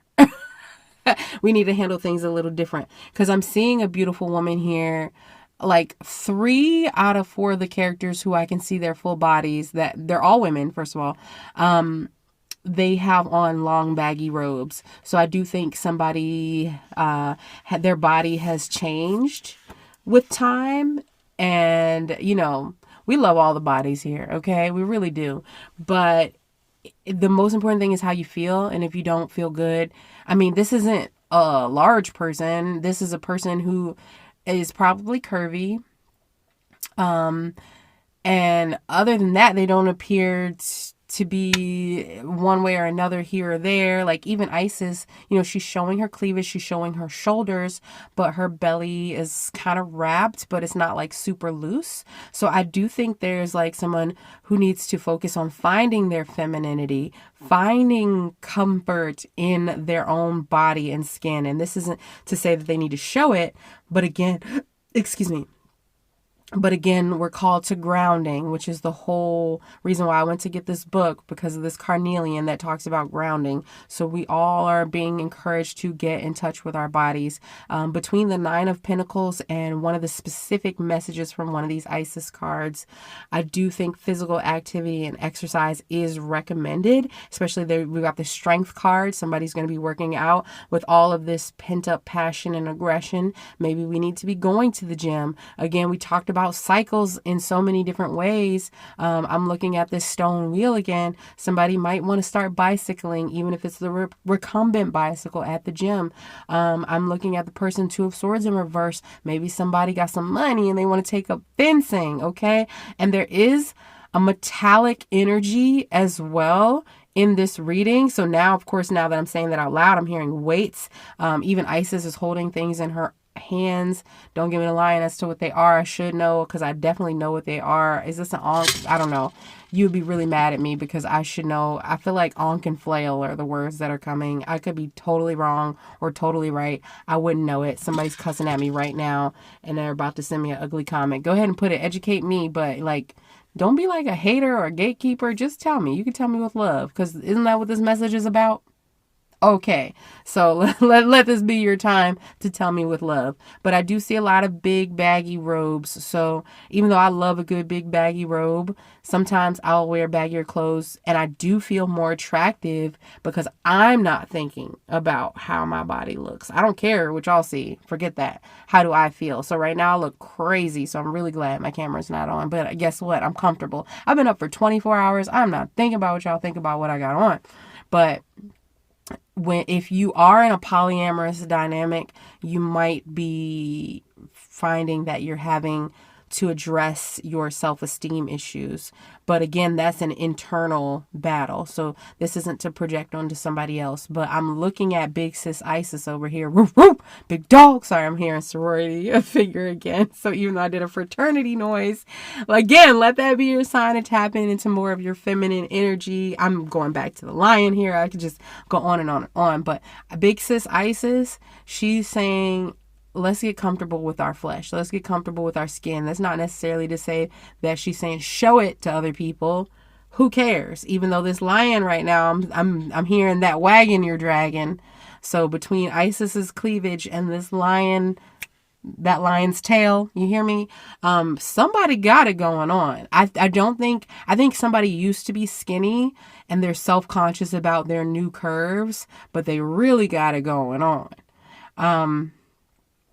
Somebody is in the closet hiding, but I don't know if that is a reference to sexuality. I mean, it is a reference to sexuality. I don't know if it's a reference to being LGBTQIA. I don't think you're hiding. I mean, maybe somebody is. That might be true for somebody. They might be in the closet dealing with how to come out as far as their orientation. We support you here. This is a safe space. Any haters in the comments, ignore them because they're helping my engagement. But other than that, forget about it, because what you focus on grows. So if you go speak to the trolls, guess what you're going to get? More trolls, because now they got to reply to you. So focus on what you want to focus on. Forget any haters in the comments, because what we do here, this is about love, all right? This is about amplifying each other. So you know, you can love whoever you want to love. Me over here, I'm a body positive, pan-romantic, sapiosexual. So really what's happening is I'm not sleeping with anybody. Let's be real. I don't want to sleep with anybody. But if I did, like when I'd be like, okay, well, who would I marry? Literally race, gender, orientation, none of those things matter. So, not that they don't matter. They matter for different reasons, but none of them are deal breaker as long as they are of legal consenting age and a lot older, because I don't date very much younger than me. I do date very much older than me. So shout out to your fine granddaddy. But, but anyway, point being, I'm definitely not going to shame you for being, whatever part of the Rainbow Mafia. I mean, gang, what's up? You know what I'm saying? So I'm seeing somebody with a cane here on one of these cards too. I strongly think somebody's in a fraternity, or somebody is in a sorority, but again, it's still given we need more femininity. But back to this person in the closet, this isn't somebody hiding per se their sexual orientation, but I'm strongly getting a sense like you've been hiding in the house so nobody sees your body. You've been having a desire to be sexually pleasured, but you're not very confident or open. I'm again going to that lion's mouth. You're not very open when somebody comes to touch you, and that's not saying that that's your fault. You might carry a lot of trauma in your hips. Again, I'm drawn to Isis and a lot of the clothes in these images. If you carry a lot of like tightness or pain in your hips, you might have a lot of sexual trauma, even if nothing actually happened to you. I'm sorry, I should have said trigger warning, but I do like to keep it light, so I'm trying not to I'm not thinking about it that deeply, but it doesn't mean I'm not queuing that up in you. And I do apologize if I did trigger anybody. But I strongly see also your evolution, your come up. You're about to come out swinging your hips like Isis, even in a full robe. So while you're in the closet, I feel like you're going to grab a lot of clothes, but you're going to feel a lot better by yourself. Somebody is having a coming out celebration, coming out party. And I'm not meaning that LGBTQIA. I'm so sorry to steal that terminology, but I'm hearing a song that I've heard a lot this year randomly. I'm coming out. I don't want to sing to y'all that song because it's not a good one for me to sing on this 24 hours of no sleep voice. But, yeah. The time has come for me to break out of the shell. I have to shout that I am coming out. So congrats to all of those who are coming out of their shell. Really go touch your chest. It's really the chest. Somebody has been working on their chest, or they want to work on their chest. I feel like it's a safe enough area to begin working on self-love and self-pleasuring. Is the chest and the shoulders. That's what Isis is showing, and everybody else, everybody is covered everywhere else, as far as I can tell. So start up top. Let's keep it uptown. Anybody ever seen that movie, Date Night? Speaking of date night, the color red. Red symbolizes wisdom, red symbolized wisdom to the Aztecs, the other world to the Celts, fire and rage to the Egyptians. Fire and rage, that's the one that's jumping off the page. And hello again, Isis, goddess of Egypt. And sacrificial blood to the Hebrews. So I don't think this is about sacrificing, so sorry about that, but again, there's blood. So I do think everybody calm it down. Chill out, bro. I don't know what that's about. Maybe that's a cycle thing. Maybe that's a psycho thing. So like, let's just chill. Let's go. If we all had a bomb, we'd all get along. I hope you didn't hear that. But yeah. Red animals and red-haired strangers were, ooh, I'm not going to read that. Sorry. Talk about censorship. Yeah, I can't read a lot of this, but yeah, if you want to read this book, sure. Let's see. Red corresponds to the direction south. So shout out to the south. Maybe this is my time to tell you guys that I am the witch of the south. I probably shouldn't tell y'all that. I'll cut that out. The element fire, the full moon, and Mars, the red planet. Aries, again, popping up, but also Scorpio. So I find that interesting. Is that both? I could be wrong. Hold on. Sagittarius is mutable. Leo, I want to say it's cardinal. I'm pretty sure that's right. So then that means there's two fixed signs between Aries and Scorpio. That's very interesting. And I am seeing a pillar again with Isis. So there's somebody stubborn. And that is the person who's listening to this message. I'm sorry to say it. Even if you're not an Aries or a Scorpio, you know what I'm saying? Like, this reading is for the listener. You might be a cross watcher. I don't really know how that works. If you want to explain it to me, maybe you were like, let me look up what this other person might be thinking about me. But I think, well, that's a little nosy. So you're probably getting a message for yourself still. Okay. Aries and Scorpio are its astrological houses. It symbolizes the male electric principle. We talked about electric last week. Red is sacred to, okay, let's go through that real quick. Red is sacred to Admu, I might be butchering all these names. I'm so sorry. Adamu, Agayu, Aries, Astarte, Chango. I know that. I wouldn't have spelled it like that, but I'm with that. I wouldn't have said it like that, except that that's how they spelled it. I would have said Shango, but I don't know. Black God's drum, period. Alegba, I got that one right. Eshu, maybe? It could be Exu, but I think it's Eshu. Isis, Mars. Apparently, there are some specific gods that have been left out of my history book, so we're going to have to get some work done on that. Obviously, I need to read these things out loud more often. The great goddess, moon goddess, Ogun, who I think is actually Oshun, but you do spell it different ways. Pyrrha, I think is how you say that one. The red one. Red Tezcatlipoca. I might cut all of this out. I'm so sorry, because we're not going to do Hathor, Set, Seth, Typhon. I know those people. Yikes. The red, this is what I really wanted. Use red for lust, passion, romance, willpower, exorcism, healing, strength again, health, courage, which the strength card is often called the courage card, vitality, which is making me think of that lion again, mercy is what I think you're being asked to offer, or at least the semblance of, for your own sake, anger, need I say more, brazenness, power, protection, Sorry about my stomach. I haven't eaten in a very long time. Power, protection, energy, magnetism, female power, which you're being asked to tap into, or feminine power, sex magic, finding love, keeping love, organic healing, and sexual energy. Wear red to combat evil. Scarlet, shout out to Scarlet, because that's not what we're talking about really here. Scarlet is sacred to Aphrodite. Okay, so I don't know if I'm keeping any of that, but I was called to go get the book after wanting to get the book, so we got the book. That was the message. Speaking of books, I know there's more.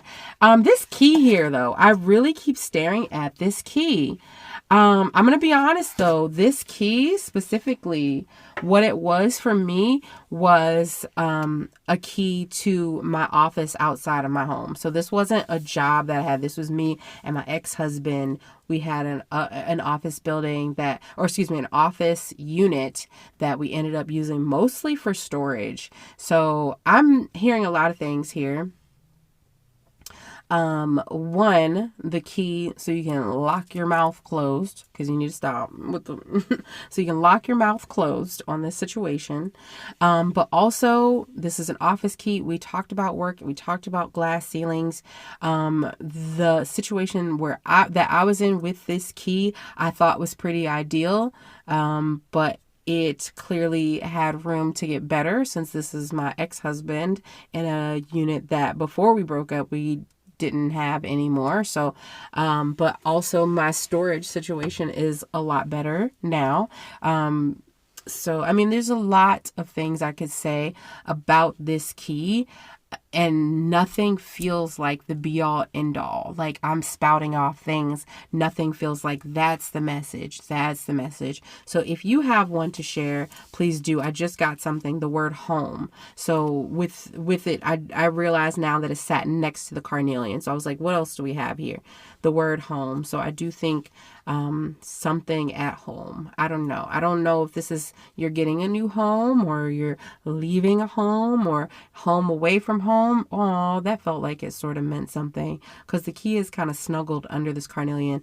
But I really think that this, I mean, I'm thinking solitude right now. So maybe you need a home away from home, and maybe that can be the gym for some of you, not for everybody. Again, this mountainous tent is here. Somebody's hiking here. We've got somebody outside with their feet in the dirt. So I feel like somebody might need a solo vacation. If you're in a poly relationship and it's messing with your self-esteem, and you're taking this advice to get alone with yourself in nature and find hobbies on your own and focus on yourself, so that you become so attractive as the lunar queen, divine Isis, like, and be the baby empress that you are. We had the empress last week, the 9 of Cups. She's not technically one of the queens, but she is loosely related to the empress. They both have land. They both have rolling hills of land.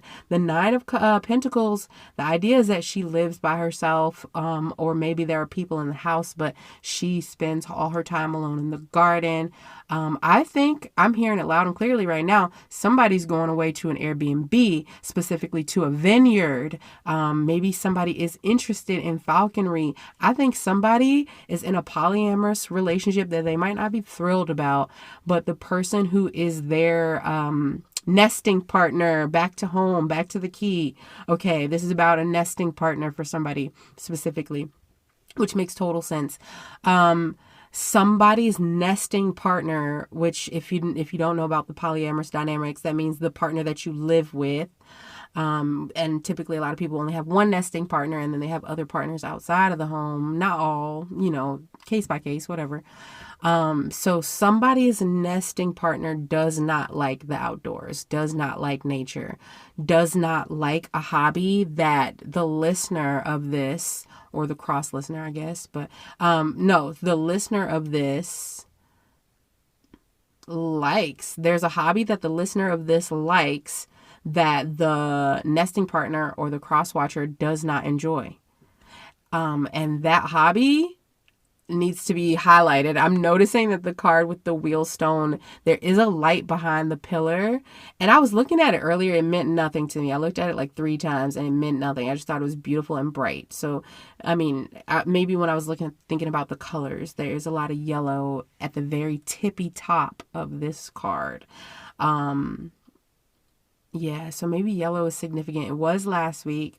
But definitely, yeah, an increase of brightness, an increase of confidence on this person who now has to figure out how to be peaceful within themselves. I think somebody has just highlighted in their itinerary all of the things that they could do that other partner is not interested in. That person is like, oh, I guess I found my new hobby.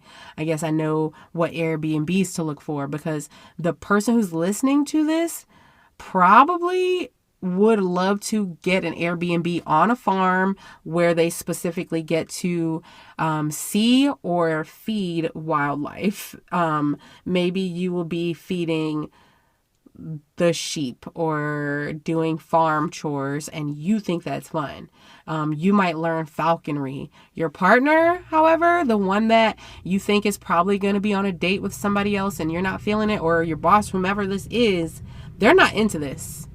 This vacation is for you and you alone. So that's good. And now I'm called to the runes. So I have to find the rune page. There are some numbers here, though. We had 2 and 9 come out a lot. So union, adaptability, balance, receptivity. So we definitely have balance come up, balancing that feminine and masculine. Adaptability, it's time for you to change the way that you have been addressing situations in this union, potentially, if this is a polyamorous dynamic. Take it as it resonates. For the number 9, we have service, spirituality, compassion, and endings. So maybe for someone who is firm in their decision that they're gonna make this ultimatum, don't fold. Like, whatever you decided, go with that. So I do think this is going to be more of a, you've already done the mental portion of this. Now it's time to do the spirituality. The compassion and service, though, that's reminding me again of the I Ching, act as if this is ideal for you too. But that's even for those of you who are going to choose to end this dynamic altogether. At the end of the day, if you're like, I'm not sure if I should stay or should I go, ask yourself, if I stay, does it look like I'm abandoning my inner child for something outside of myself? That's your answer. If the answer is yes, then you need to go. You need to pack your things. And that's not on me. That's on what's going to give you long-term happiness. Long-term happiness does not have to mean short-term sadness, but for somebody it might. So the runes, and then we have these last 2 cards. I think I kind of want to read these cards first, and I feel like Spirit is urging me to do just that. So from the bicycle deck, to end all the cards that we have here, from the bicycle deck, we have the 7 of Cups. Oh, I hear why. See, and these are not, they're just regular playing cards. I mean, they're fancy because they're the Saturday Night Live deck. I don't know if I said that, but live from New York. I was literally going to say somebody probably wants to go to the city. Because I said country earlier, and I mean that with the farm and everything. But even with like the fancy robes and the money and something else, I was like, or just the fact that I was like, I'm seeing somebody going on a hike and a lot of city. But I just have a feeling like somebody's gonna be like, ew, like I'm talking to you, I'm talking about you, but you're like, the country. So I just kind of felt like somebody said that. So that was just a little bit of gut intuition. But I really do think somebody wants to go to the city for real. So somebody's cup of tea is skyscrapers rather than country villas or something, especially with this pillar here. So, and I said a lot of metal, so I do think somebody does prefer the city as well. They do like things just a little more bustling around them, because somebody feels like they can disappear easier. Some people feel like they want to disappear in the country. Somebody wants to disappear in a crowd, in a city, on a street where they're just one of thousands of people. But honestly, I don't know how you feel right now, because I know you've had some hits to your confidence, whomever I'm speaking with, but I think you're far more attractive than you think, and it's not going to be as easy as you think to disappear in the country. And I kind of think you're okay with that, so I'm going to move on. But the Seven of Cups, though, is giving options. Somebody's got options. And for a lot of times that can be a good thing. But since you've been so in your head, should I stay? Should I go? Should I do this? Should I do that? Options can be stress inducing. But our back of the deck here, there's two of them. There's only one major arcana in a playing card deck, and it's the Joker, and it's in there twice, and it represents the Fool. And what does that card say? I literally shouted it out last week, but this week it fully came out as the back of the deck. The quote of that card: leap and the net will appear. So I'm sorry to whoever. I think I just convinced somebody to leave a relationship. I think I just convinced somebody more specifically to leave a job. I'm not going to lie. There's a lot of people who I'm feeling like this is about a job. And I think you have a savings. And that savings in your bank account with all this coin on the Nine of Coins has you like, well, I can stick it out, I can stay. And they're probably even telling you, well, you got money, you got savings, we can continue to work you, overwork you. Don't you have savings? That's none of their business. You collect your 9 pentacles and go to your peace and solitude, and I promise you, the universe is literally trying to bring you a 10th coin. And this Isis wheel, this stone wheel that is like sort of kind of burgundy red at the bottom, and it's yellow going toward the top on this card, it's giving like cha-ching. It's giving like, here is the 10th pentacle. But standing between you and that 10th pentacle, or rather, let me say that differently. That 10th pentacle is standing between you and this situation. So I don't know if it's a romantic situation or a work situation, but like I said, I do feel strongly that it's a work situation. That's only just coming to me. But even the items in Isis, like, we've been talking about work situation, but it's giving more and more and more and more. This is a work situation. The stuff in Isis's hands, they're tools of labor, technically, that we've glorified into other things. I'm pretty sure these are old farming tools. I could be wrong, but the fact that that's what it's vibing to with me right now, vibing as to me right now, that, and we've got open green field over here, we've got produce over here, like, I don't know. I'm even thinking about political things right now, like everybody's off the farms and we need more people on the farms. But I feel like somebody is willing to trade to a simpler life, and they don't know it yet because they need to get away in order to know that. But whatever you do, whatever you're leaving, I think if you want this 10th pentacle, not that you have to leave this situation, but you have to stop battling it the way that you've been doing. Trying to fight things externally is the reason why you haven't gotten this 10th pentacle. If you're fighting for a raise or promotion, I think, and now I feel like this message is like to me. Hold on one second while I gather my personal feelings. But I think this 10th pentacle, this raise or promotion, if that's what this is, might have been given to you. Like, it was barely a consideration, but because you fought so hard to get it, it's turned people off from wanting to give it to you, is what I'm getting. But I do think that you don't need anybody to give you this 10th pentacle that's outside of you. I think most of the time that an Ace of Pentacle, which would come to, the Nine of Pentacles as the 10th one, it's usually given by the divine. It's usually out of the blue. It's usually unexpected. So you're trying to force it, you're trying to tame it, and you're getting further away from it, but it's not another person's job to give it to you anyway. I almost said another man, but I didn't want to imply that as a romantic thing, because I'm thinking boss. I'm like, and your boss might not be a man. So I think it's important, though, to realize that it's not up to them to give you that pentacle anyway. But you can, sorry, I hope I'm not making too much extra noise. You could be the reason why that 10th pentacle doesn't come to you. I'm looking in my crystal book because I might have written another message about this carnelian. No, oh, but it is in here anyway. Some of them I wrote, some of them were already in here. I do think carnelian is in here.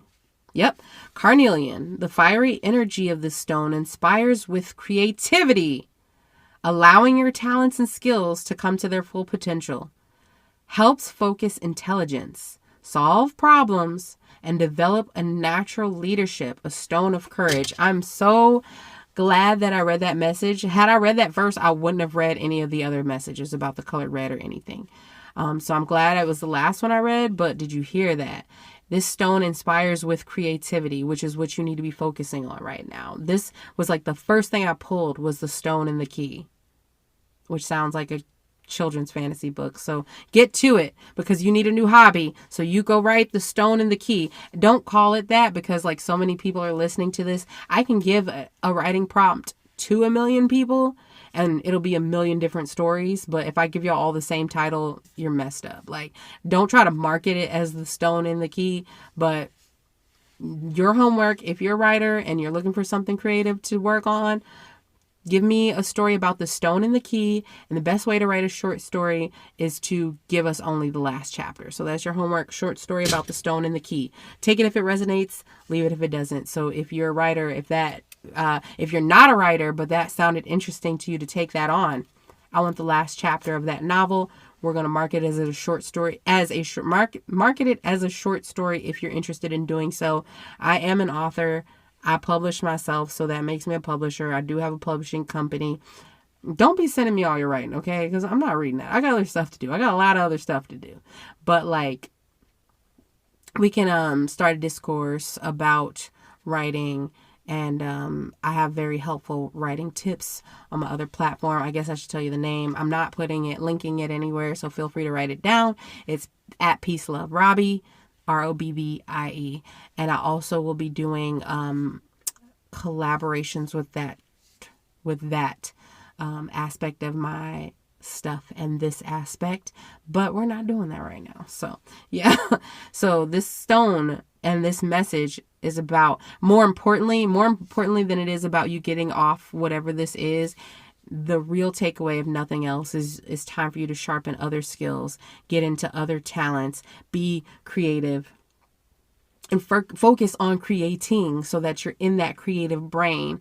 Because once you do that, you'll be better at creative problem solving. Speaking of fantasy books and creative problem solving, years ago, somebody left a comment somewhere. My parents love that I read, but they don't respect that I write fantasy. They think I'm wasting my time. Help me out here. What I told them is people who read fantasy books are better at creative problem solving. Studies show. So if you want to hire people who read books and you're only hiring people who read nonfiction, that's real cute and everything, but those people who read in fiction, especially fantasy, are getting much better at creative problem solving than those who only stick within nonfiction realm. So that is something that might resonate with you. I don't know, but I do that again. That's again being called to, if you need help getting off the subject, but you also want to improve, like sharpen the saw, as Covey said, but there's swords in this message. So maybe that's why I accidentally said sword. But, if you want to get really good at something, but passively, without trying too hard, if you want to solve this problem without paying too much attention to it, might I recommend reading fantasy books, reading that dusty fantasy book on the shelf that is judging you. It's not judging you. I swear it's not judging you. But read that freaking book, because it might actually help you solve this dilemma of yours. And the carnelian also helps you focus your intelligence and solve problems, just like so creativity, problem solving, it all goes hand in hand. But you've been in critique mode, and we got to get you to create mode. They don't exist together. They exist on opposite hemispheres. So if you're in Critiqueville, you're about 100,000 miles too far from Creativity Town. However, you can get there real easily by getting on a different subject and focusing on how to, it might be hard for you to be creative on this subject, so you need to get on another subject that'll be easier for you to shift from critique to creative. Yeah, and it's saying again, a stone of courage. It also, I think, had the word strength. Let me see. Fiery energy It didn't say strength, but it says a stone of courage, which is the alternate name for the strength card. And it talks about also, this crystal also talks about, like, this crystal can also help you with natural leadership abilities. So if you're a crystal collector and you're looking for one to sport today, it's carnelian. If you were already going to the Wiccan shop and you want a crystal idea to go get, it's a carnelian. But guess what? If you don't already have one, if you're not already getting one, forget about it. There are a couple more crystals, and then I swear I'm going to get into these runes. But with the crystal tarot deck, they also have crystals that are associated with each card. So I'm not going to read the whole message from either, but I am going to read specifically about the crystal that is associated with the cards that came out. With the strength card, aka the courage card, first of all, it's the Leo card, and the crystal, I love this, is citrine, and the chakra that this correlates with is the sacral chakra, which is one above the root chakra. So we've been in the root chakra. Now we're in the sacral chakra. Citrine, I accidentally mentioned last week, and then I think I cut it out the video, but it does talk about happiness and healing as well. And in this book, it specifically says, citrine, the stone of energy, abundance, and empowerment, will help you. It reminds you to have fun and enjoy your success, but not at the expense of others. Your sacral chakra stores the energy you will need to fulfill your destiny. Place your citrine crystal on your sacral chakra to help you find creative solutions to any problems. So funny. This is a second crystal. Both of them mention creative problem solving. Okay. And not only that, this is only dawning on me just now.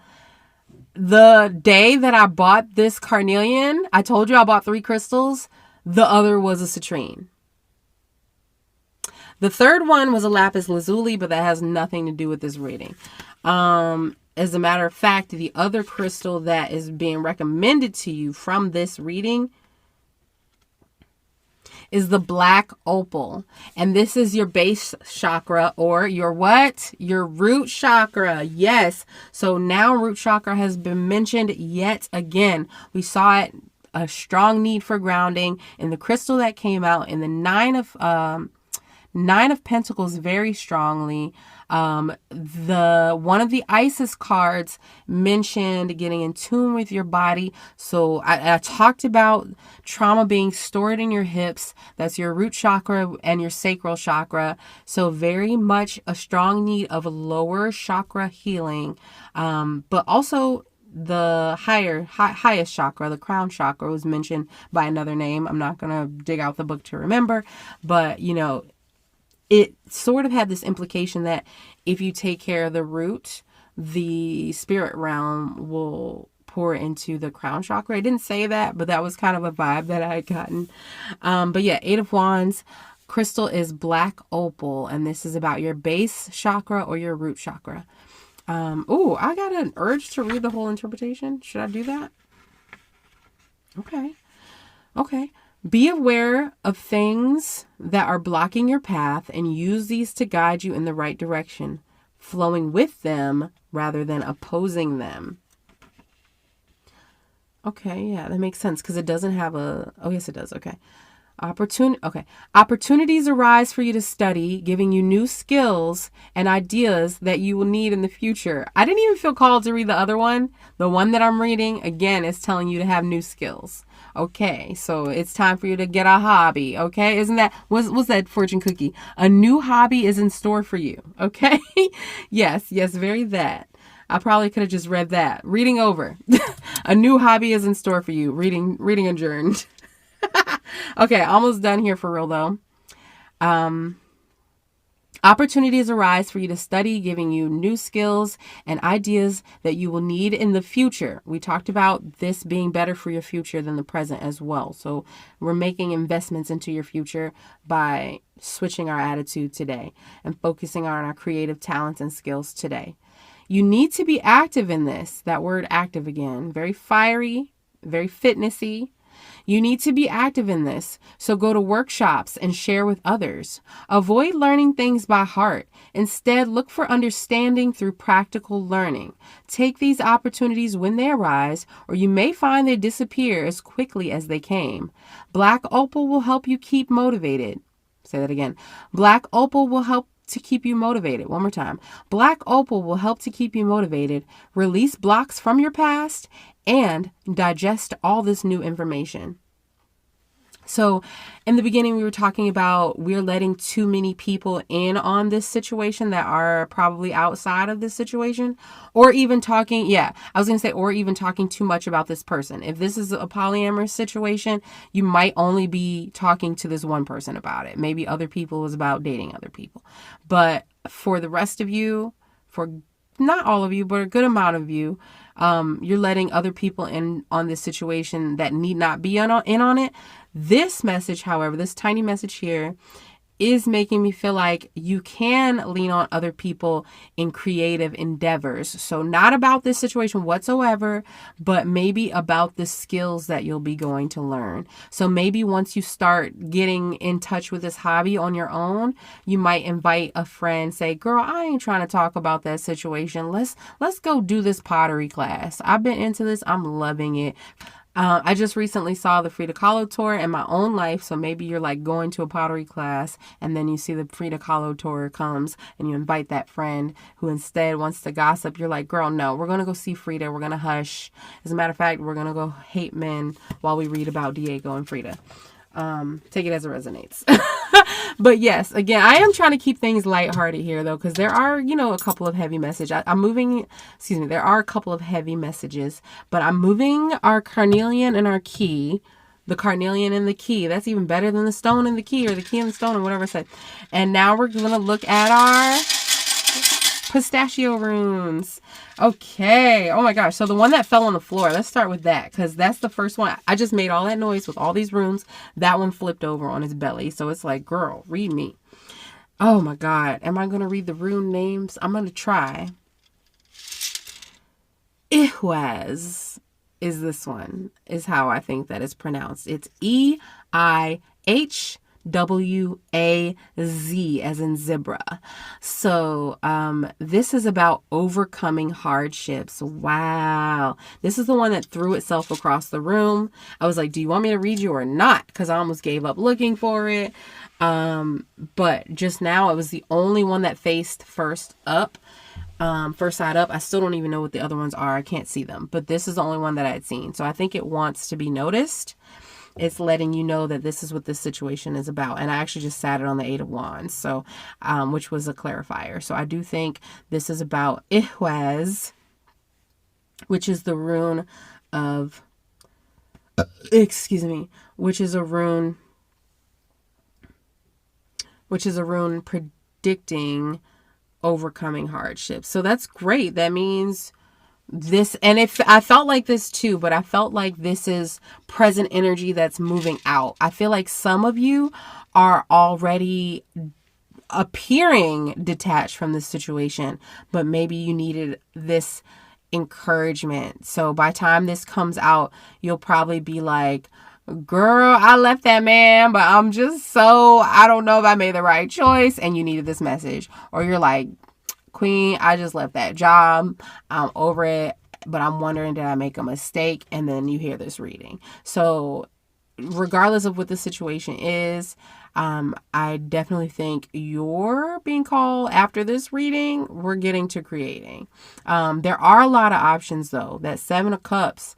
So leap in the net will appear is giving, just pick something.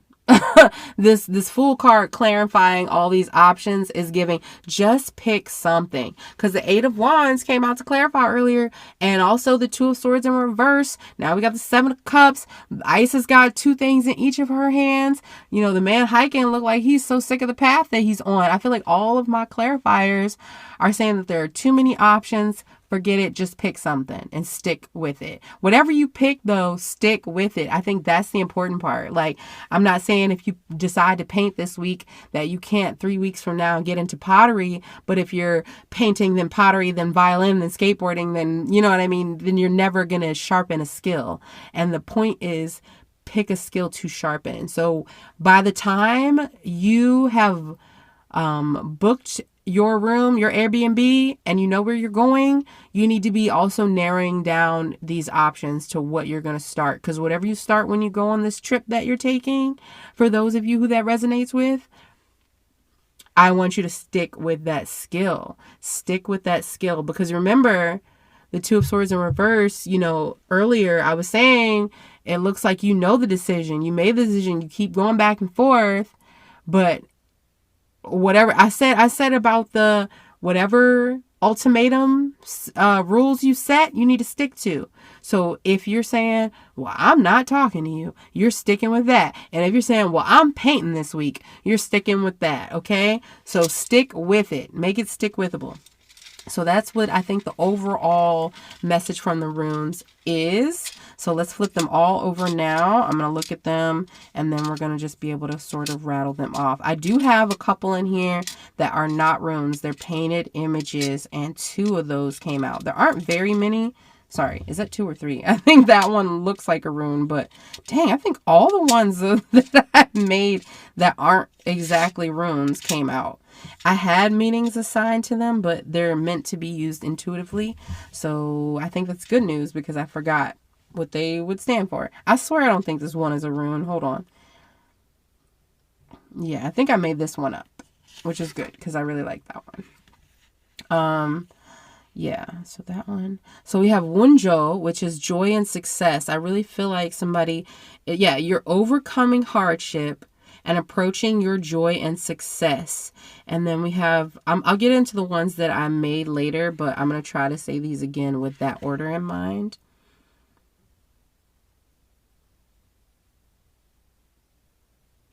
We have Nayed or Naudiz. Somebody is just going crazy with me, my pronunciations.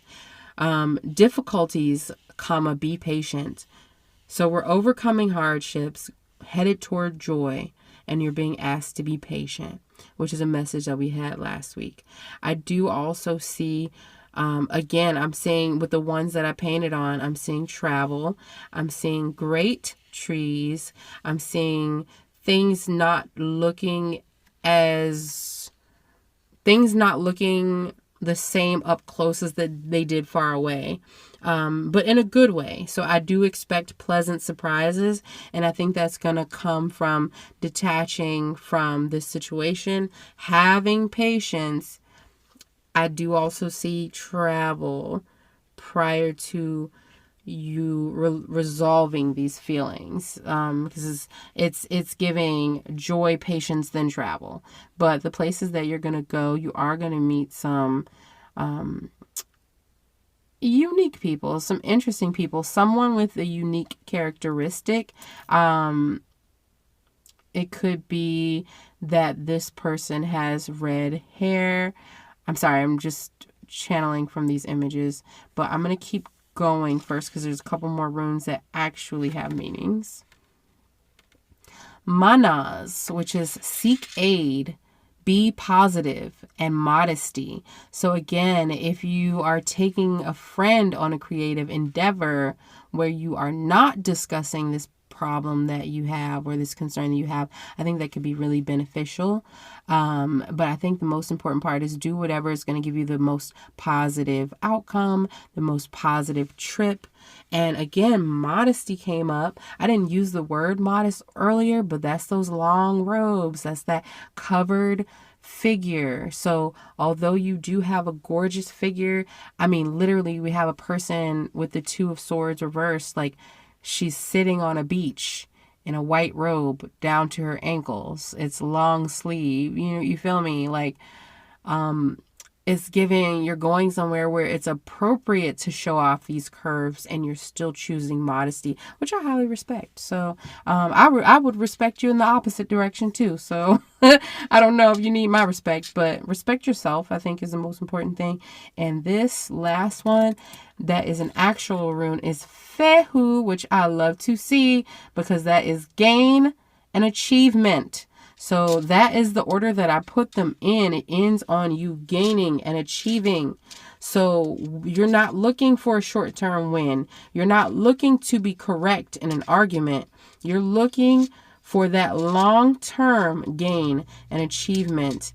I do think the winds of favor are blowing in with these ones that I created. I'm supposed to read them intuitively, but again, there's two of them here now. This is the second one that's making me think.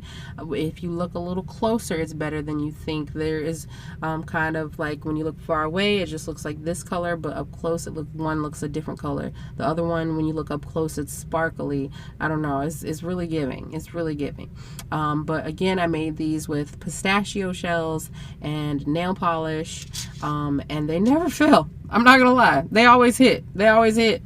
I did have assigned meanings to these that I painted, so I'm going to try to isolate these and see. One of them super is giving travel. It's definitely giving paint. Obviously, I use nail polish, but even how one of these came up, it looks like the palette where you spread the paint around and you mix the colors.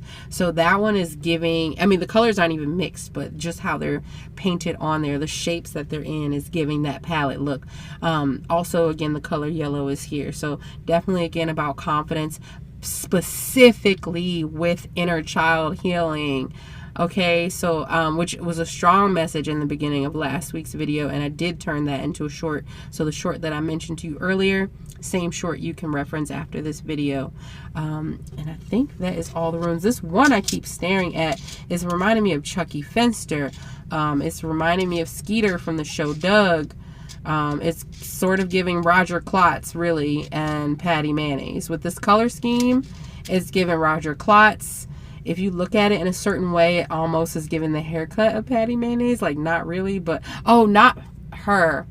The cool girl that had the deep voice that was kind of like this. I don't know, and she talked really slow. And I think she wore shades. She was like one of the cool kids. But, yeah, so it's giving cool kids, but also somebody's a cool kid and somebody's just a bad boy who has a lot of inner child wounds. Take it as it resonates. But I'm looking at the strength card again, like somebody wants to tame this Roger Klotz. Somebody wants to tame the antagonist in this situation, not realizing that this person is probably the one that's carrying the most inner child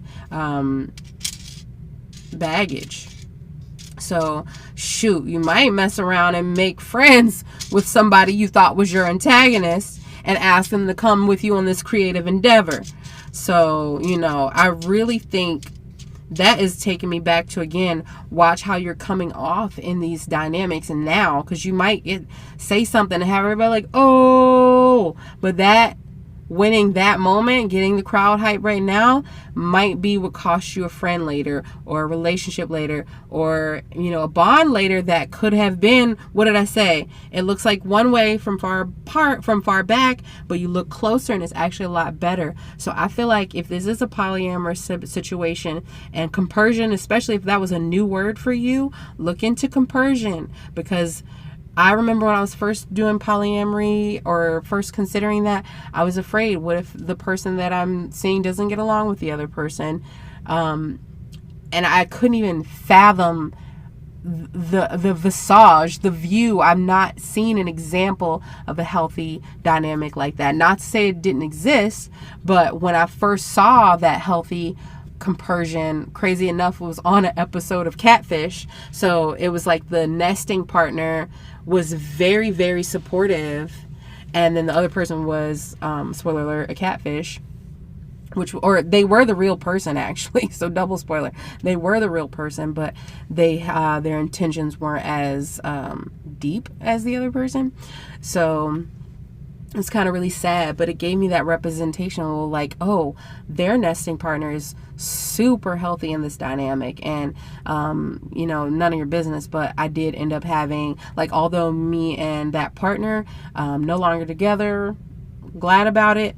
One thing that was like massive to me in the field of like, we can really rekindle this. I'm really falling for my partner again, my nesting partner again at that time, because they were so supportive with this other person coming into the dynamic for me and me alone. So that made me like my partner better. So that is something I didn't mean to share, but for the few of you who are polyamorous or concerned about that dynamic, again, let me say that one more time. My nesting partner being so supportive with me dating someone else made me fall harder for my partner. So when that other person and I quickly did not work out, I mean, talk about passion and burning out quickly. That was an Aries, by the way. My nesting partner, who water sign, level of support that partner had given, I mean, I just really fell for him like deeper than I ever had because of that. Unfortunately, that was not enough to keep the relationship going strong, but it did. Like, the plane got off the ground a few times when I thought we weren't doing well. I was like, dang, I don't really want to start a new connection when I need to heal this dynamic a little more, in my opinion. But I couldn't even hold that partner still long enough to try to work on things. So obviously, it was easy for me to develop feelings for somebody else, but it wasn't a healthy dynamic. My partner was super supportive throughout that entire thing, asking me to have patience, but also having patience with me, and also supporting me when I was gaslit by that other person, or not gaslit, supporting me while dealing with a new partner who now wants to argue as a form of foreplay, like helping me be like, oh no, you're right, you do need to get out of there. So just my little side note, none of your business. I would say I'm into monogamy, but I'm into solitude right now. So excuse me. So I didn't feel like this message resonated for me at all. But perhaps that's because I'm already toward the end of this with the 9 of Pentacles. I'm in that happiness by myself. I am in the country now also. So that is just a nice little, what I'm thinking is a side note, which now feels really relevant to this reading. I guess I'll try to get a picture of this real quick, but I don't really want to, because I want to get images because I want you guys to see the synchronicities. But the more I do this, the more I'm like, I really don't even want you guys to think about the images. So I'll have to exercise myself over time to develop the skill of not relying so much on trying to help you understand why I see what I see, or try not to help you connect the dots on the message, but just give you the message. Just give you the message. I literally could just came over here, a new hobby is in store for you. You're being called to create. You know what I mean? So on and so forth. And not this is why, and not that is why, and not I see this or that. But I do think that's the entire message. We've gone through absolutely everything. If you feel like I missed anything, or you want to continue the conversation of this message, please do reach out right below in the comments. I might not be communicating with all of them because, like I said, I do have other platforms, and I have learned from those other platforms to pick and choose when to respond. And I'm kind of thinking on this platform, I would like to respond, but not yet. I would like to see a community forum where you guys are talking to each other more than to me. But I will be reading every single comment. Let me say that again. I will be reading every single comment. So if there is something that you want to address, feel free to get at me. If you're seeing this on YouTube, especially, leave it in the comments. If you really do want to start a conversation with me that might stay private, could go public, obviously leaving you as anonymous, assuming that you're respectful, because if you're not, I might blow your up, tell everybody they said it, that's who.